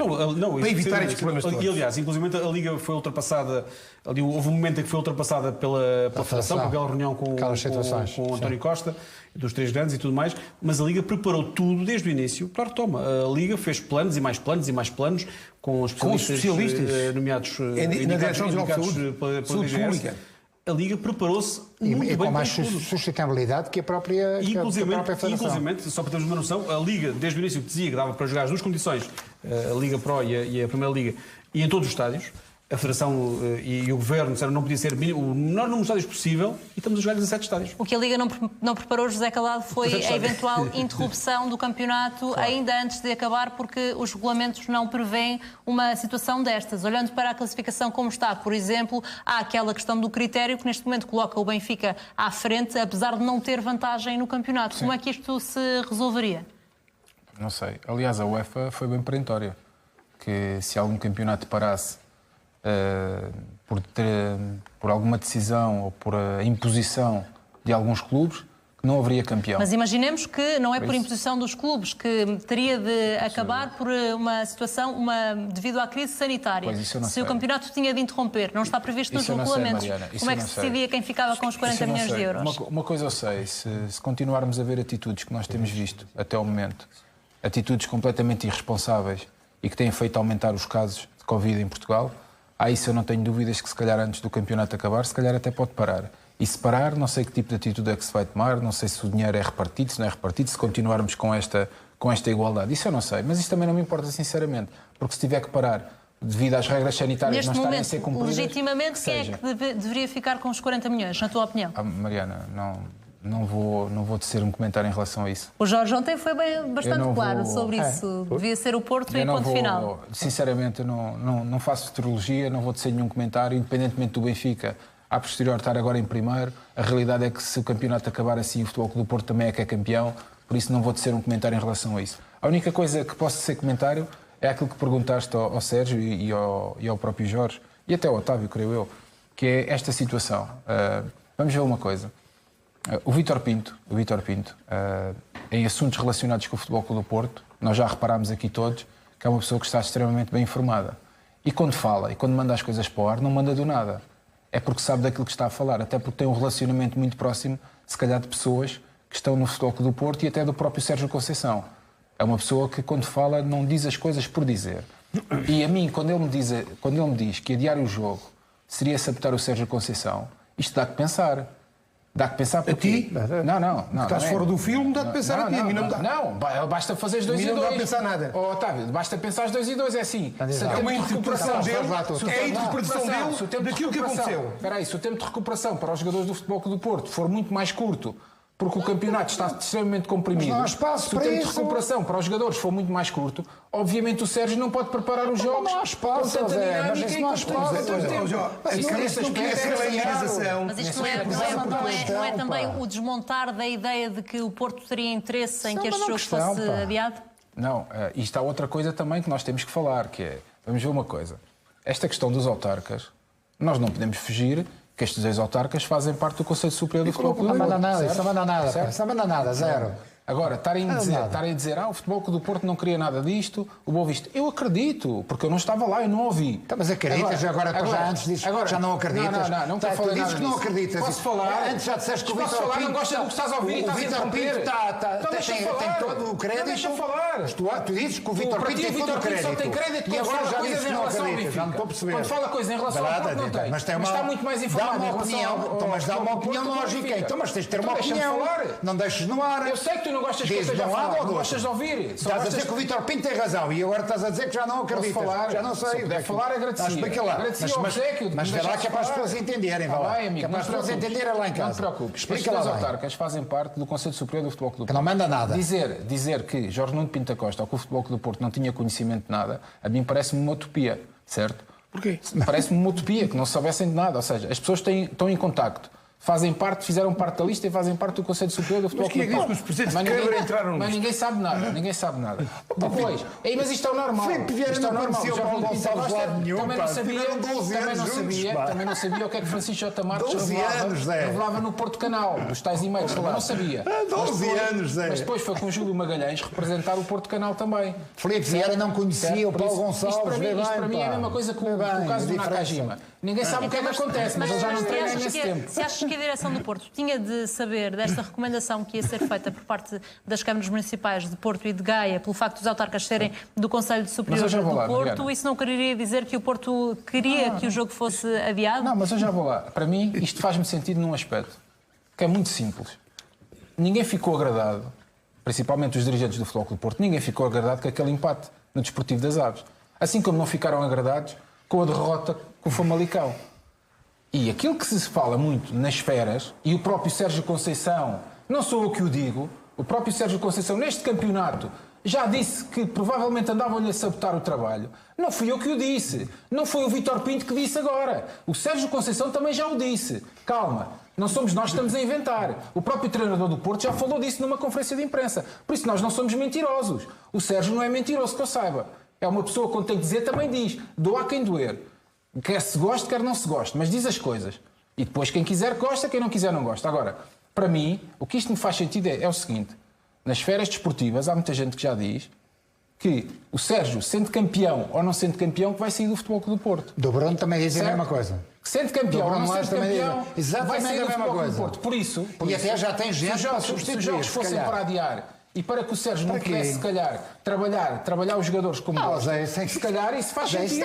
Tem alguma lógica isso? Tem alguma lógica. Quer dizer, uma equipa que está em primeiro lugar. Uma equipa que está em primeiro lugar. Em relação aos outros clubes, uma equipa que está em primeiro lugar, que fez dois maus resultados. Ninguém lhes mandou pedras, ninguém rebentou com autocarros, ninguém lhes fez rigorosamente nada. O ano passado só foram obrigados a prestar contas. Ninguém mandou pedradas. No estádio foram obrigados a prestar contas. Ninguém mandou pedradas. Os jogadores, nem nem muito menos foram à casa dos jogadores. Não estavas nem cá. muito menos foram à casa dos jogadores. Não estavas nem cá. muito menos. De gente que não tem nada a ver com o Futebol Clube do Porto. Fazem parte de uma não tem estrutura. nada a ver? Não. Fazem parte de uma estrutura que é nominal. É nominal. Não é nominal. Olha, não tem assento rigorosamente nenhum. Olhando Nada. para a estrutura que importa, Jorge, neste momento há unanimidade em relação a Sérgio Conceição e à tentativa Então, de dar o melhor possível a este treinador para trabalhar até ao final da época? É só a gente sermos um bocadinho inteligentes e não estou a chamar burro ao Zé, como é evidente, lógico, isto é uma forma de expressão, não é? Então uma equipa que está em primeiro lugar, depende dela para ser campeã, precisa dos 40 milhões e de que maneira? Alguém vai pensar em querer boicotar um trabalho de um treinador? Mas isto cabe na cabeça de quem? De uma estrutura que se conhece há quantos anos? 30 anos, 40 anos?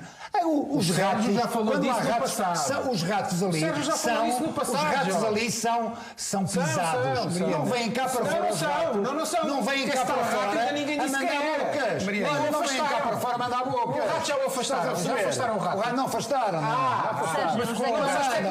Não mandam bocas cá para fora. Sabes que é que não afastaram o rato? Olha, não vêm aproveitar os maus resultados. Não vêm aproveitar os maus resultados para denegrir o presidente.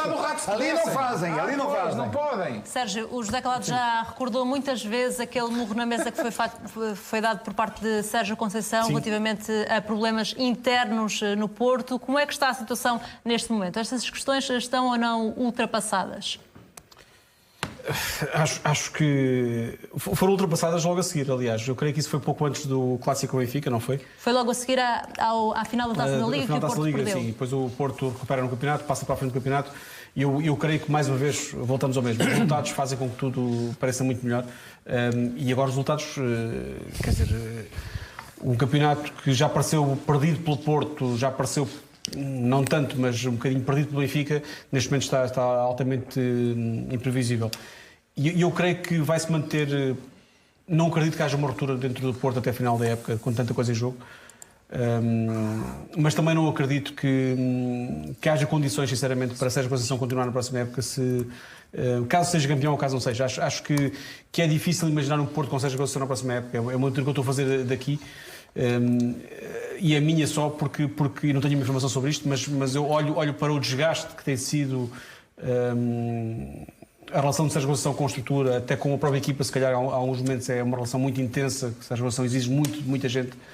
E é difícil pensar no Futebol do Porto com Sérgio Conceição na próxima época, mas acho que para já, e faltam 7 jogos ao Porto para o campeonato, mais a final da taça. Sérgio, tu acreditas que quando foi feita a calendarização, que os representantes do Benfica, do Futebol do Porto, do Sporting e todos os outros não iam com instruções ou não iam com a comunidade batido com os seus treinadores, com a equipa técnica? Claro. Acreditas nisso? Não.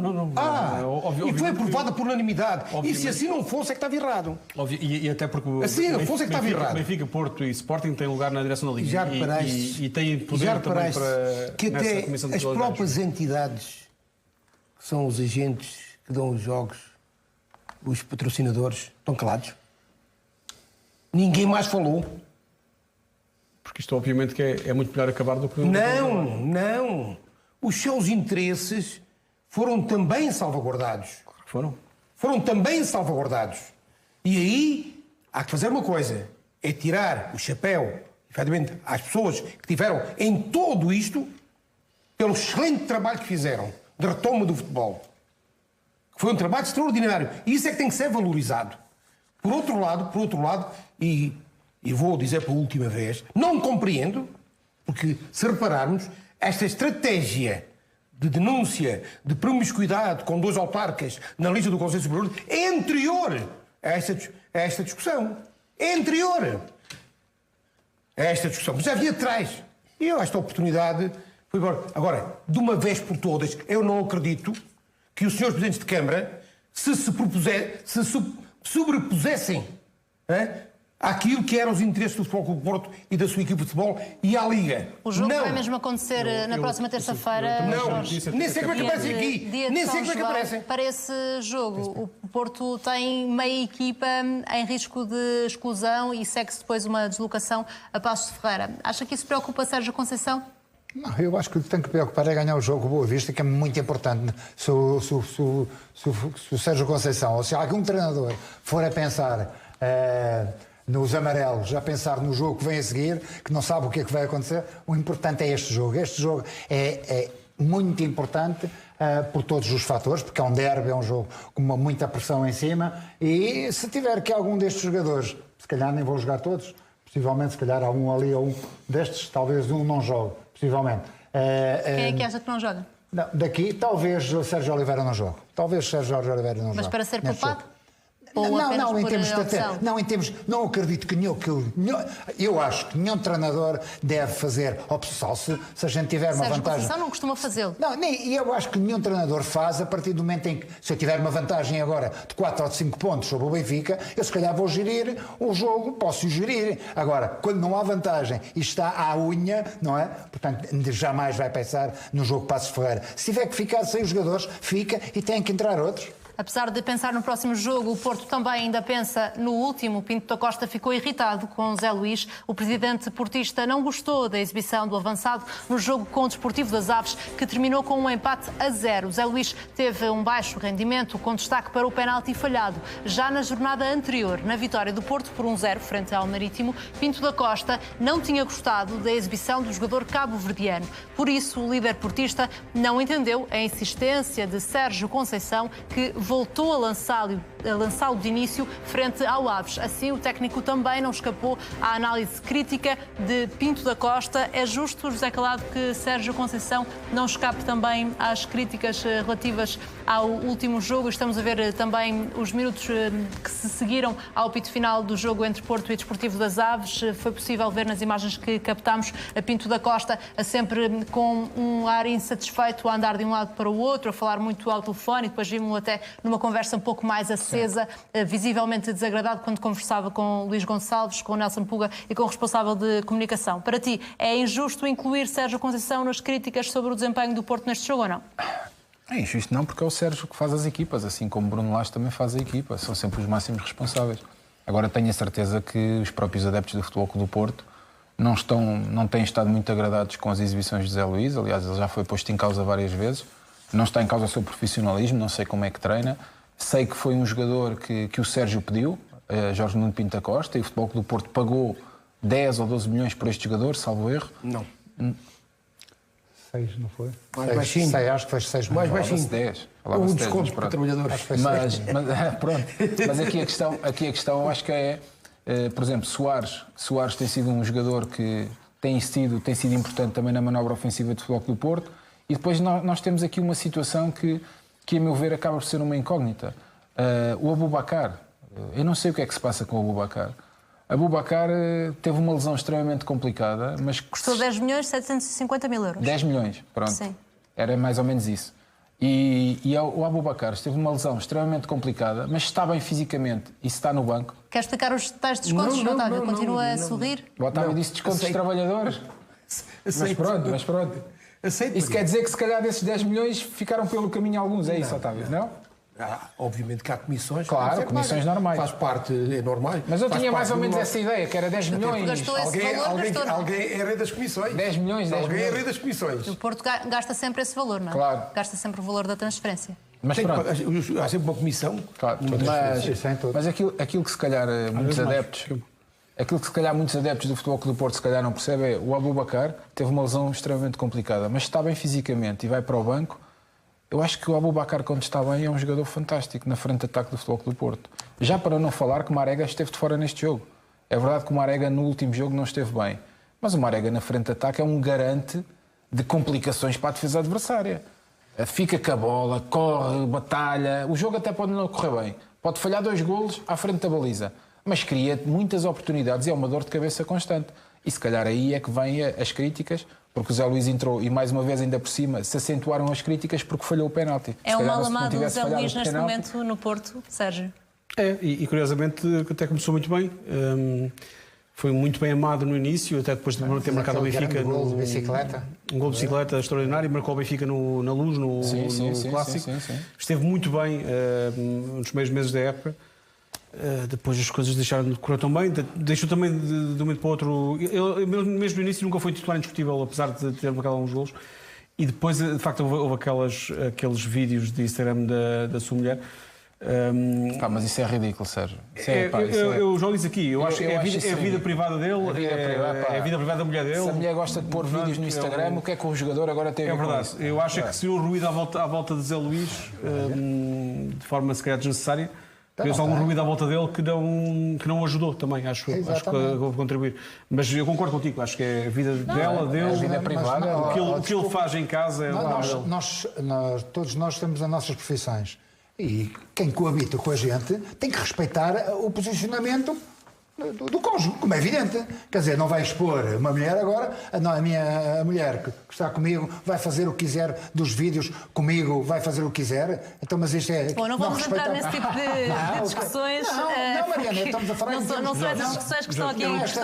Não é isso, mas eu só estou a pôr em causa aquilo que o José disse, que não se tem a ver com a vida privada. Sim, então olhamos para o aspecto desportivo. O Jorge acha, pelo que tinha acontecido no jogo anterior, que Zé Luís não devia ter jogado de início já neste jogo frente ao Desportivo das Aves, ou não? Acho que não. Eu penso que a estratégia às vezes podia passar, olha, aqui é que podíamos ir se calhar enquadrar um bocadinho os tais amarelos.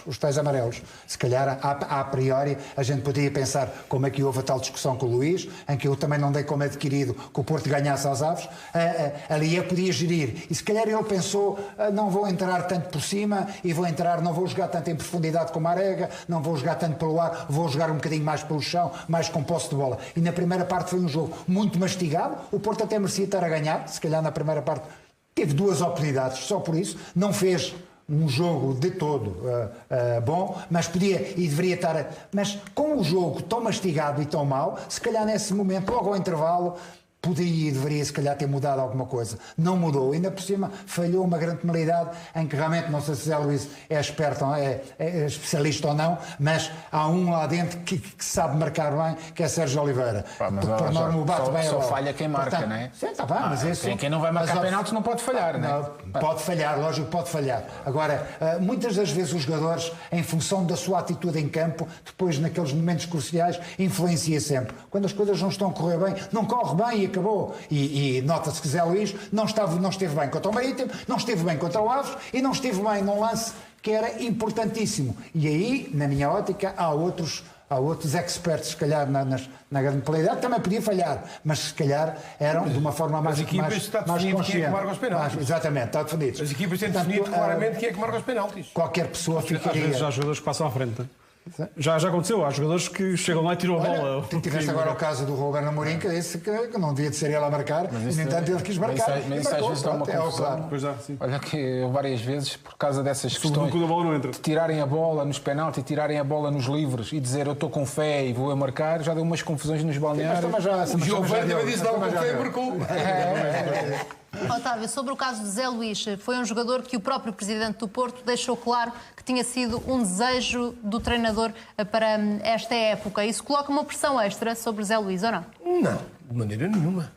O Zé Luís tem que trabalhar, aproveitar as oportunidades. Obviamente que um jogador que não joga como ele não tem jogado, tem ali a oportunidade de regressar aos golos depois de um jejum enorme.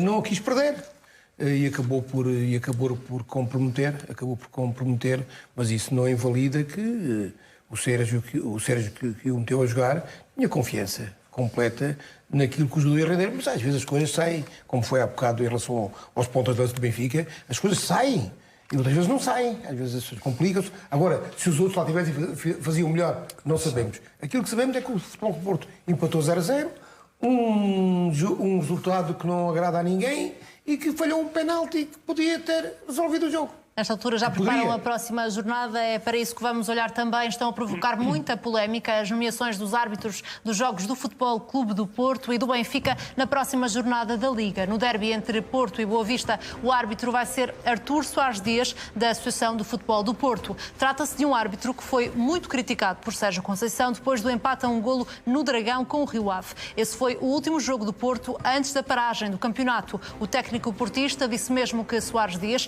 teve influência influência direta no resultado. Foi também Soares Dias, o árbitro do último Porto-Benfica, no Dragão. O Porto venceu por 3-2, com muitas críticas de Luís Filipe Vieira à arbitragem. Quanto ao vídeo-árbitro do derby de terça-feira, vai ser Manuel Oliveira.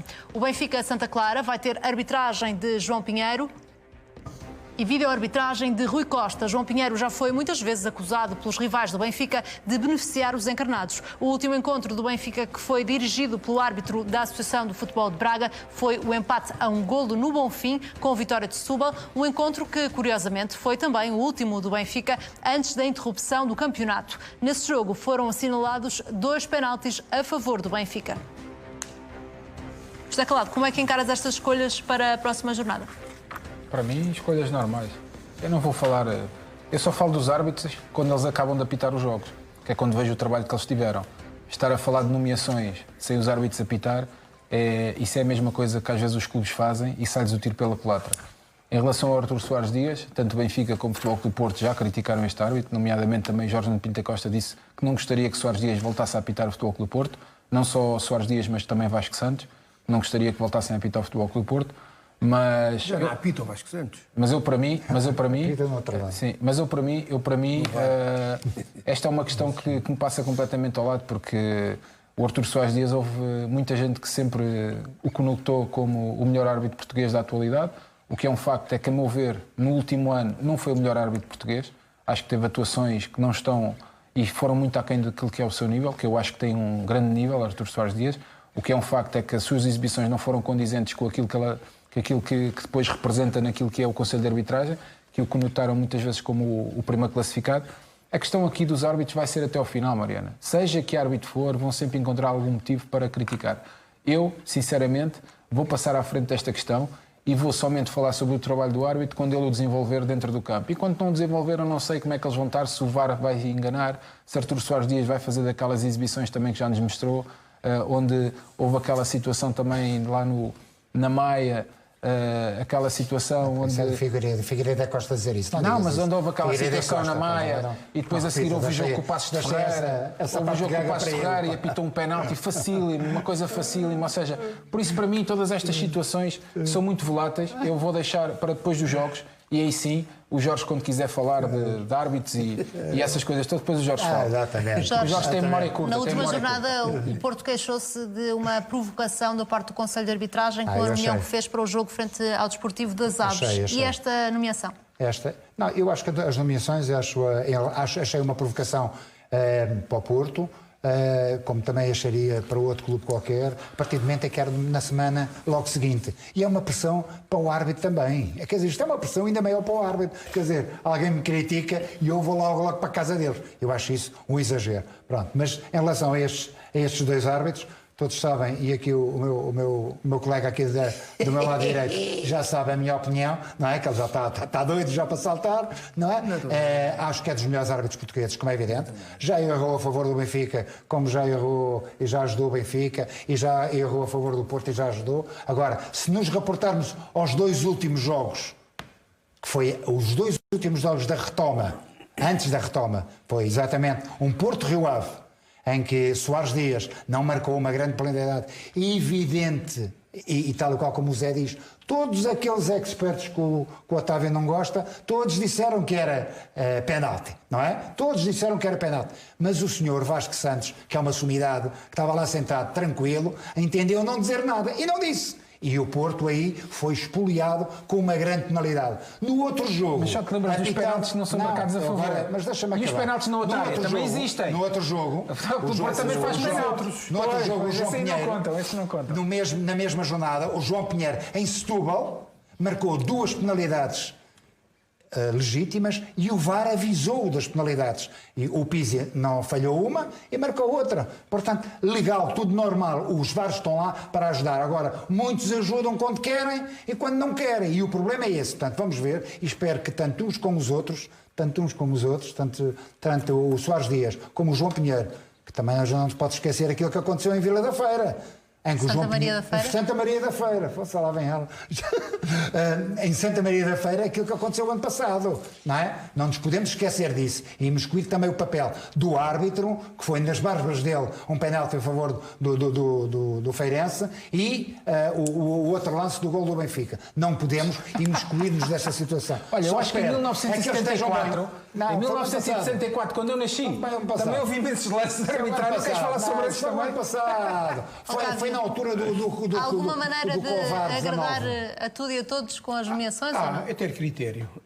É ter critério, um critério uniforme nas nomeações. E não está a existir fazer esse a defesa critério? dos árbitros. Fazer a defesa dos árbitros. A semana passada, não, antes da última jornada eu critiquei entre comas, que se devia fazer, disse que se devia fazer a defesa dos árbitros que pitaram o Benfica em Portimão e que foram pitar o Porto às Aves. Devia fazer a defesa, até porque aquilo que aconteceu em Portimão não foi feito e ficou no ar algumas situações. Neste caso, eu entendo, é o meu conhecimento, embora tenha sido prejudicado em 2015-16 por um auxiliar do João Pinheiro na Madeira. Um gol offside fazia 3-2 para o Sporting, mas isso, pronto, não havia VAR, mesmo se houvesse VAR, se calhar escondia. Mas os 3 melhores árbitros portugueses, neste momento, e eu espero que estes 2 jovens, de uma vez por todas, assumam a sua qualidade, é o João Pinheiro, o Tiago Martins e o Luís Godinho. São, na minha opinião, os 3 árbitros. Mas há aqui outra questão, que é o VAR. Os VARs têm estado em situações, eles são o garante de que auxiliares nas decisões, que as decisões são bem tomadas. E alguns deles não têm cumprido a sua missão de auxiliar os árbitros na decisão. Depois, há aqui fatores que também... Há árbitros que fazem mais exibições no Campeonato Nacional e depois recebem assim uns brindes para ir ganhar uns trocos à Arábia Saudita, nos jogos que vão apitar, para descansar, para sair fora um bocado da pressão e vão até à Arábia Saudita ganhar uns trocos. Parece que é pouco. Portanto, Mariana, há aqui coisas que, sinceramente, eu não concordo. Não dá para entender. Nada. Da parte do Conselho de Arbitragem, Sérgio, tem ou não feito bem quando não tem em conta as críticas que são feitas por parte dos clubes quando toma as decisões sobre as nomeações? Sim, obviamente que sim. Há uma coisa que eu gostava que os clubes, como queixam-se sempre do árbitro que vão ter e fazem logo as contas do árbitro que naquele jogo fez isto e fez aquilo, acho que os clubes deviam ver quando dizem não queremos o Carlos Xistra. Dizer, o que é que nós queremos? Queremos este. Digam isso, assumam. Neste país já não se quer juízes. Faz algum sentido. Já se contestam. Contestam, sim. Há contestatários da nomeação de juízes. E que se calhar com... Porquê é que vamos treinar a ver contestatários em relação a árbitros? Mas a questão é que Soares Dias não serve porque fez isto antes e depois nunca se lembram de erros de Soares Dias a favor. Este não serve... É sempre assim. É sempre assim. Escolham. Tem um objetivo que é condicionar o árbitro, pressionar os árbitros, pressionar toda a gente. Quando... isto é uma coisa que a maior parte das pessoas não sabem. O Conselho de Arbitragem, quando faz nomeações, não está à espera pelo fim de uma jornada para fazer nomeações para a jornada seguinte, até porque há condicionalismo nas nomeações, os árbitros não podem repetir o mesmo clube em jornadas seguidas, há uma série de condicionantes que têm de ser feitas. E normalmente isto é feito... Neste momento os árbitros estão todos livres. Estão todos livres. Não, mas é feito um plano a várias semanas para cada um dos árbitros. Pode ser alterado, atenção, às vezes pode ser alterado. É isso que eu estava a dizer. Se há uma má exibição de um árbitro num determinado jogo, podem. Claro. Mas o plano que é feito por quem faz as nomeações é um plano de. Neste momento, faz nomeações, se calhar já pensar na jornada do Porto Sporting, por exemplo. Isso é como os treinadores muitas vezes fazem equipas. Exatamente. É pensar no jogo anterior, jogo posterior, e às vezes erram. Mas tem que haver uma gestão disto. E quando se faz. E ainda por cima, a nomeação não é só de um árbitro, é a nomeação do árbitro e do VAR. Quando se fazem este tipo de nomeações, é preciso também equilibrar e pensar, daqui a 3 jornadas vou ter um clássico, daqui a 4 jornadas vou ter um jogo muito importante. Tudo isso entra na contabilização. Não tem a segunda, não tem a segunda liga, mas tem o condicionalismo dos jogos da jornada anterior. Por exemplo, o árbitro que apitou mas podem fazer alterações. Podem fazer não podem apitar para a semana. Podem fazer 1 ou 2 alterações sem há questões físicas do árbitro de Braga que vai a Portimão pitar um jogo. 3 dias depois chegaram, não vai pitar um jogo em Portimão. Eu gostava de saber quem é que eram os árbitros que teriam total aval dos clubes para apitar. Tu não podes premiar E tens que premiar o mérito de quem atua bem. Não podes premiar aquilo que eles fizeram anteriormente. Eles sabem quem é que está melhor momento daquilo durante a época. E é isso que eles têm que nomear. Mas há aqui uma questão, Otávio, que é muitas vezes aquilo que nós aqui todos achamos que é um erro do árbitro, e às vezes podemos considerar que é um erro de facto, dentro do lance de arbitragem não é visto como um erro. Então vamos acrescentar um lance para perceber se é um desses casos ou não. É um lance do Rio Ave Benfica que valeu a expulsão a Nuno Santos. Aos 72 minutos, o jogador do Rio Ave atingiu Pizzi na zona do braço e do peito. Inicialmente, Luís Godinho mostrou cartão amarelo, mas foi alertado pelo vídeo-árbitro Tiago Martins. Depois de consultar as imagens, o árbitro mudou a decisão e mostrou vermelho direto a Nuno Santos. Aqui teve um bom papel o vídeo-árbitro ou não, Otávio? Esteve, porque no momento final, quando atinge o adversário, nitidamente o Nuno Santos vê. Eles tentam jogar a bola. Vê, que no momento do impacto não retrai. Para o Otávio, há a intenção de atingir o Para mim, adversário. é expulsão clara. Não precisa de haver intenção para ser Não expulsão, precisa, mas neste caso para ti é lance vermelho direto ou não, Sérgio? Eu acho que é lance vermelho direto. Acho que não há intenção do Nuno Santos. Ele está a olhar para a bola e quando vemos em câmara lenta, de facto, ficamos com a ideia que ele tem um tempo ali, um momento, próximo segundo, em que faz o movimento. Mas eu creio que vemos isto em lance corrido e percebemos que o Nuno Santos está a olhar para a bola, joga a bola, inclusive toca ligeiramente na bola. Está de costas. Está de costas, está a acompanhar a bola. Para o Pizzi, completamente. O próprio Pizzi aproxima-se. Este movimento é na rotação. Acho que é um lance infeliz do Nuno Santos. É uma falta grosseira, como vi escrito.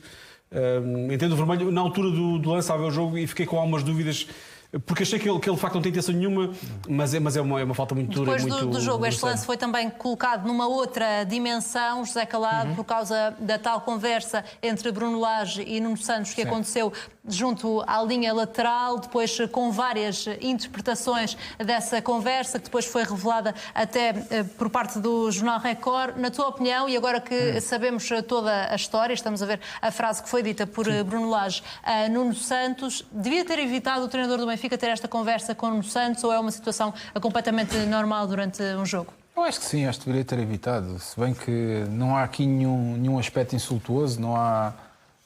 muitas vezes os treinadores há faltas e dizem aos jogadores levanta-te, isso não é falta, no calor do jogo. Se bem que eu acho que os treinadores não têm que falar, se quiserem falam com os seus jogadores, não têm que falar com os jogadores adversários, essa é a minha opinião. Mas neste caso, nesta conversa, estava-se a referir a outros lances, nomeadamente se calhar a lances de expulsão, a faltas. Isto foi antes da expulsão do Nuno Santos. Teve várias interpretações maldosas por quem gosta de lançar lenha para o futebol. Agora, em relação à expulsão, eu acho que não há nada a dizer. O Nuno acho que foi imprudente. Ele foi imprudente, depois não mereceu tudo aquilo, a leitura que fizeram, por ter jogado do Benfica. Até porque ele jogou mais anos no Futebol Clube do Porto. Ele jogou mais anos no Futebol Clube do Porto. Foi feito. Isso é horrível. Isso foi horrível. Isso é horrível. O rapaz não merecia. E o rapaz não merece. Anos. Não se faz. E aí eu estou do lado dele. Claro. Ele foi imprudente, ele podia... Mas nada tem a ver. Já o ano passado fizeram o mesmo ao Galeno. Com qualquer tipo de ligação. O ano passado o Galeno isso que fizeram no Rio Ave e fizeram o mesmo. Também não vê qualquer comportamento errado. Mariana, situações destas, estar a transcrever e a ver ali fantasmas, claro. Quando há uma conversa entre dois agentes de futebol, se calhar que se conhecem, e ele se calhar mandou ver o lance e depois telefona-me para o que é que achas. É o que eu depreendo daquela conversa. Quer dizer, por amor de Deus, quer dizer, vamos todos a brincar não há isto. nada de insultuoso. Depende daquilo que queremos. Se quisermos alimentar a discussão, se quisermos jogo de atenção. Mas para este peditório não contem comigo. Que eu Jorge Amaral, houve ou não uma nada. tentativa de manipular a opinião pública relativamente a este comportamento de Bruno Lage? Talvez. Mas nós temos que ver que se fosse só isto, até parecia que estava... eu já vi uns minutos, uns segundos antes, em que estão completamente distantes. O Nuno está ali sossegadinho. Quem começa a conversa é Nuno Santos. Vê-se no. Mas não chateia nada nem ninguém, está ali. Estão a uma distância enorme e Bruno Lage desloca-se em relação a ele e depois a seguir até Pedro Pinto, acho que Tiago Pinto também se desloca naquela direção. Nem sei se tem alguma conversa ou não, mas eu acho que isto pode acontecer num momento, numa situação esporádica, não deve de acontecer.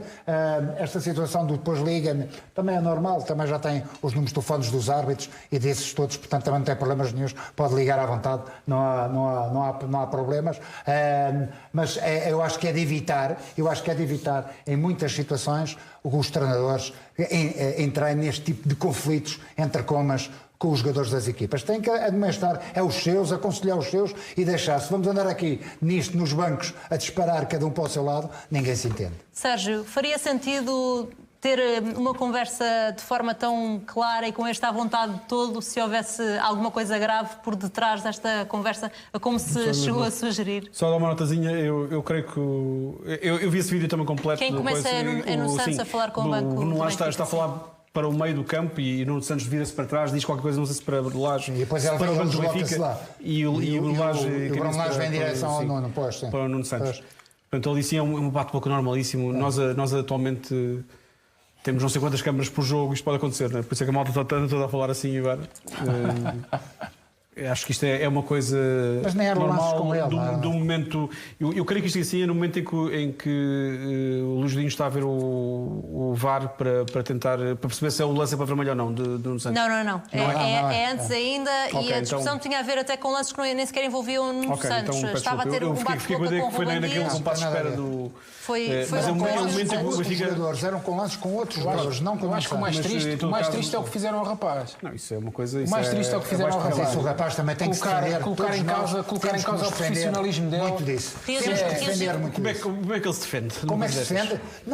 Nenhum de nós pode fazer posts a dizer que é do Benfica e a celebrar que é do Benfica ou que é do Porto, ou seja, de quem for, porque nós vivemos hoje, se vivêssemos numa sociedade, se fizéssemos uma sociedade assim, que não criticava muito bem. Agora, nós hoje estamos a apontar-nos a toda a gente.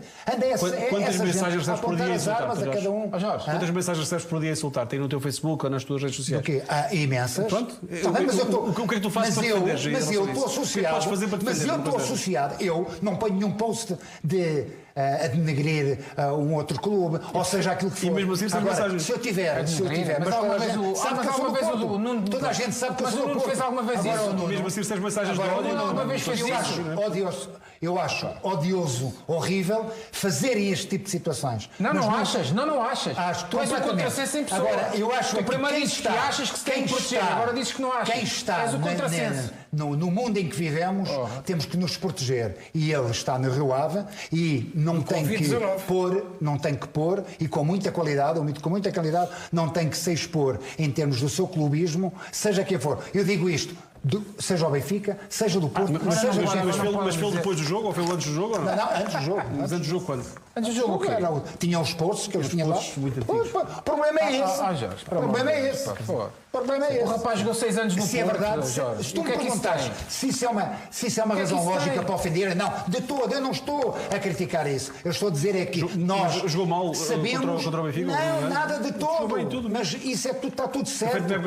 Mas nós sabemos que isso pode acontecer e se podemos evitar, vamos evitar. Vamos agora também para as contas do Benfica, que já adiantou metade de todos os valores que tinha a receber até ao final do contrato com a nós, relativo às próximas 7 épocas. Por esse adiamento feito por entidades bancárias com recurso a crédito, o Benfica recebeu 90 milhões e 800 mil euros em fevereiro de 2018 e mais 39 milhões em abril de 2019. No total, o Benfica recebeu 129 milhões e 800 mil euros e até ao final do contrato ainda tem a receber 163 milhões e 700 mil euros. Estes valores fazem parte do prospecto de lançamento do empréstimo obrigacionista de 35 milhões de euros, anunciado ontem pelo Benfica. De qualquer forma, o Correio da Manhã e a CMTV já tinham noticiado em novembro do ano passado esta antecipação de receitas.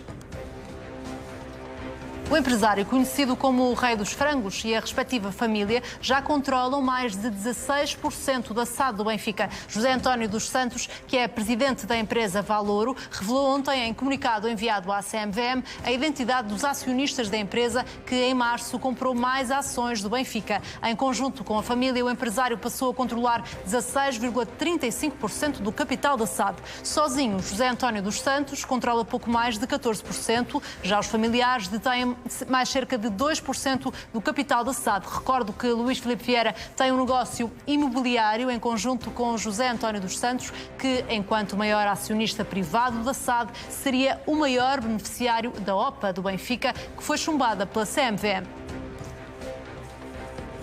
Otávio Machado, os benfiquistas têm motivos para ter alguma preocupação relativamente à forma a como é gerido o capital da SAD ou não? Mariana, eu penso que a minha formação nesta área é de merceeiro. E hoje... Merceeiro não, agricultor. E hoje não estou a falar da gestão de dinheiro. E hoje a gestão... nós dois criamos aqui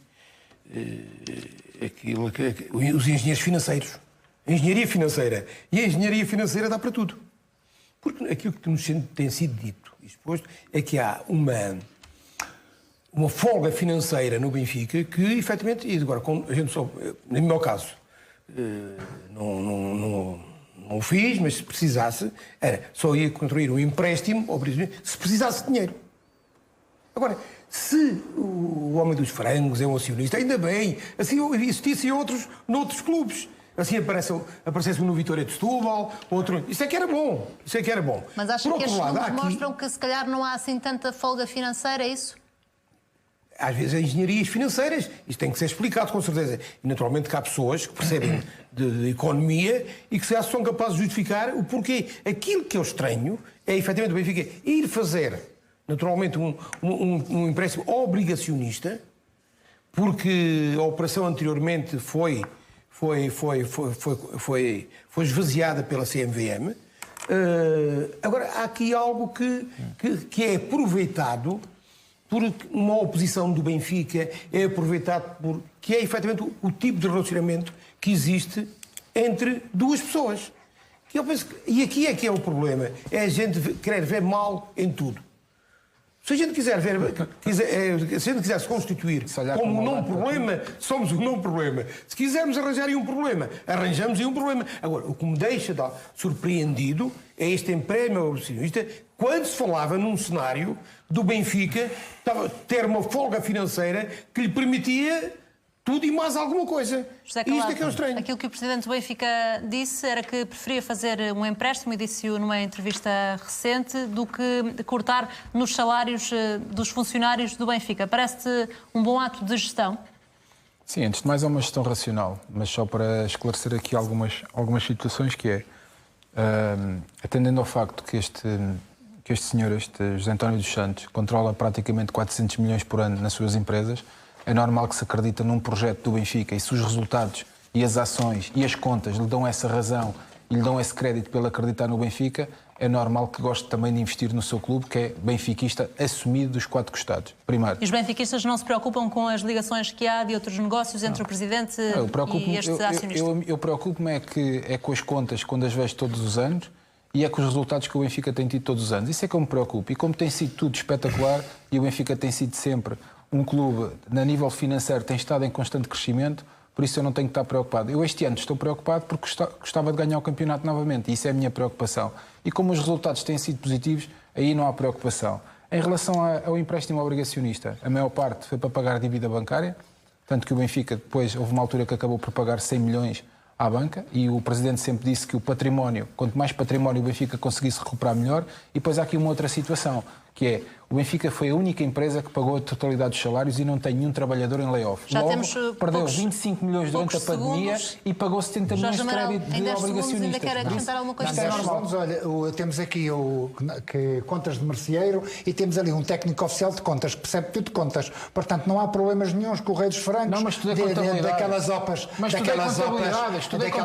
bem organizadas, em que era para favorecer e a ganhar. Vamos voltar com certeza a estas contas fica para o próximo domingo, porque hoje, meus senhores, esta Liga de Ouro vai ficar por aqui. Já sabe que amanhã é segunda-feira e por isso é dia de mercado e também de pé em risco. Contamos consigo. Até lá, boa noite.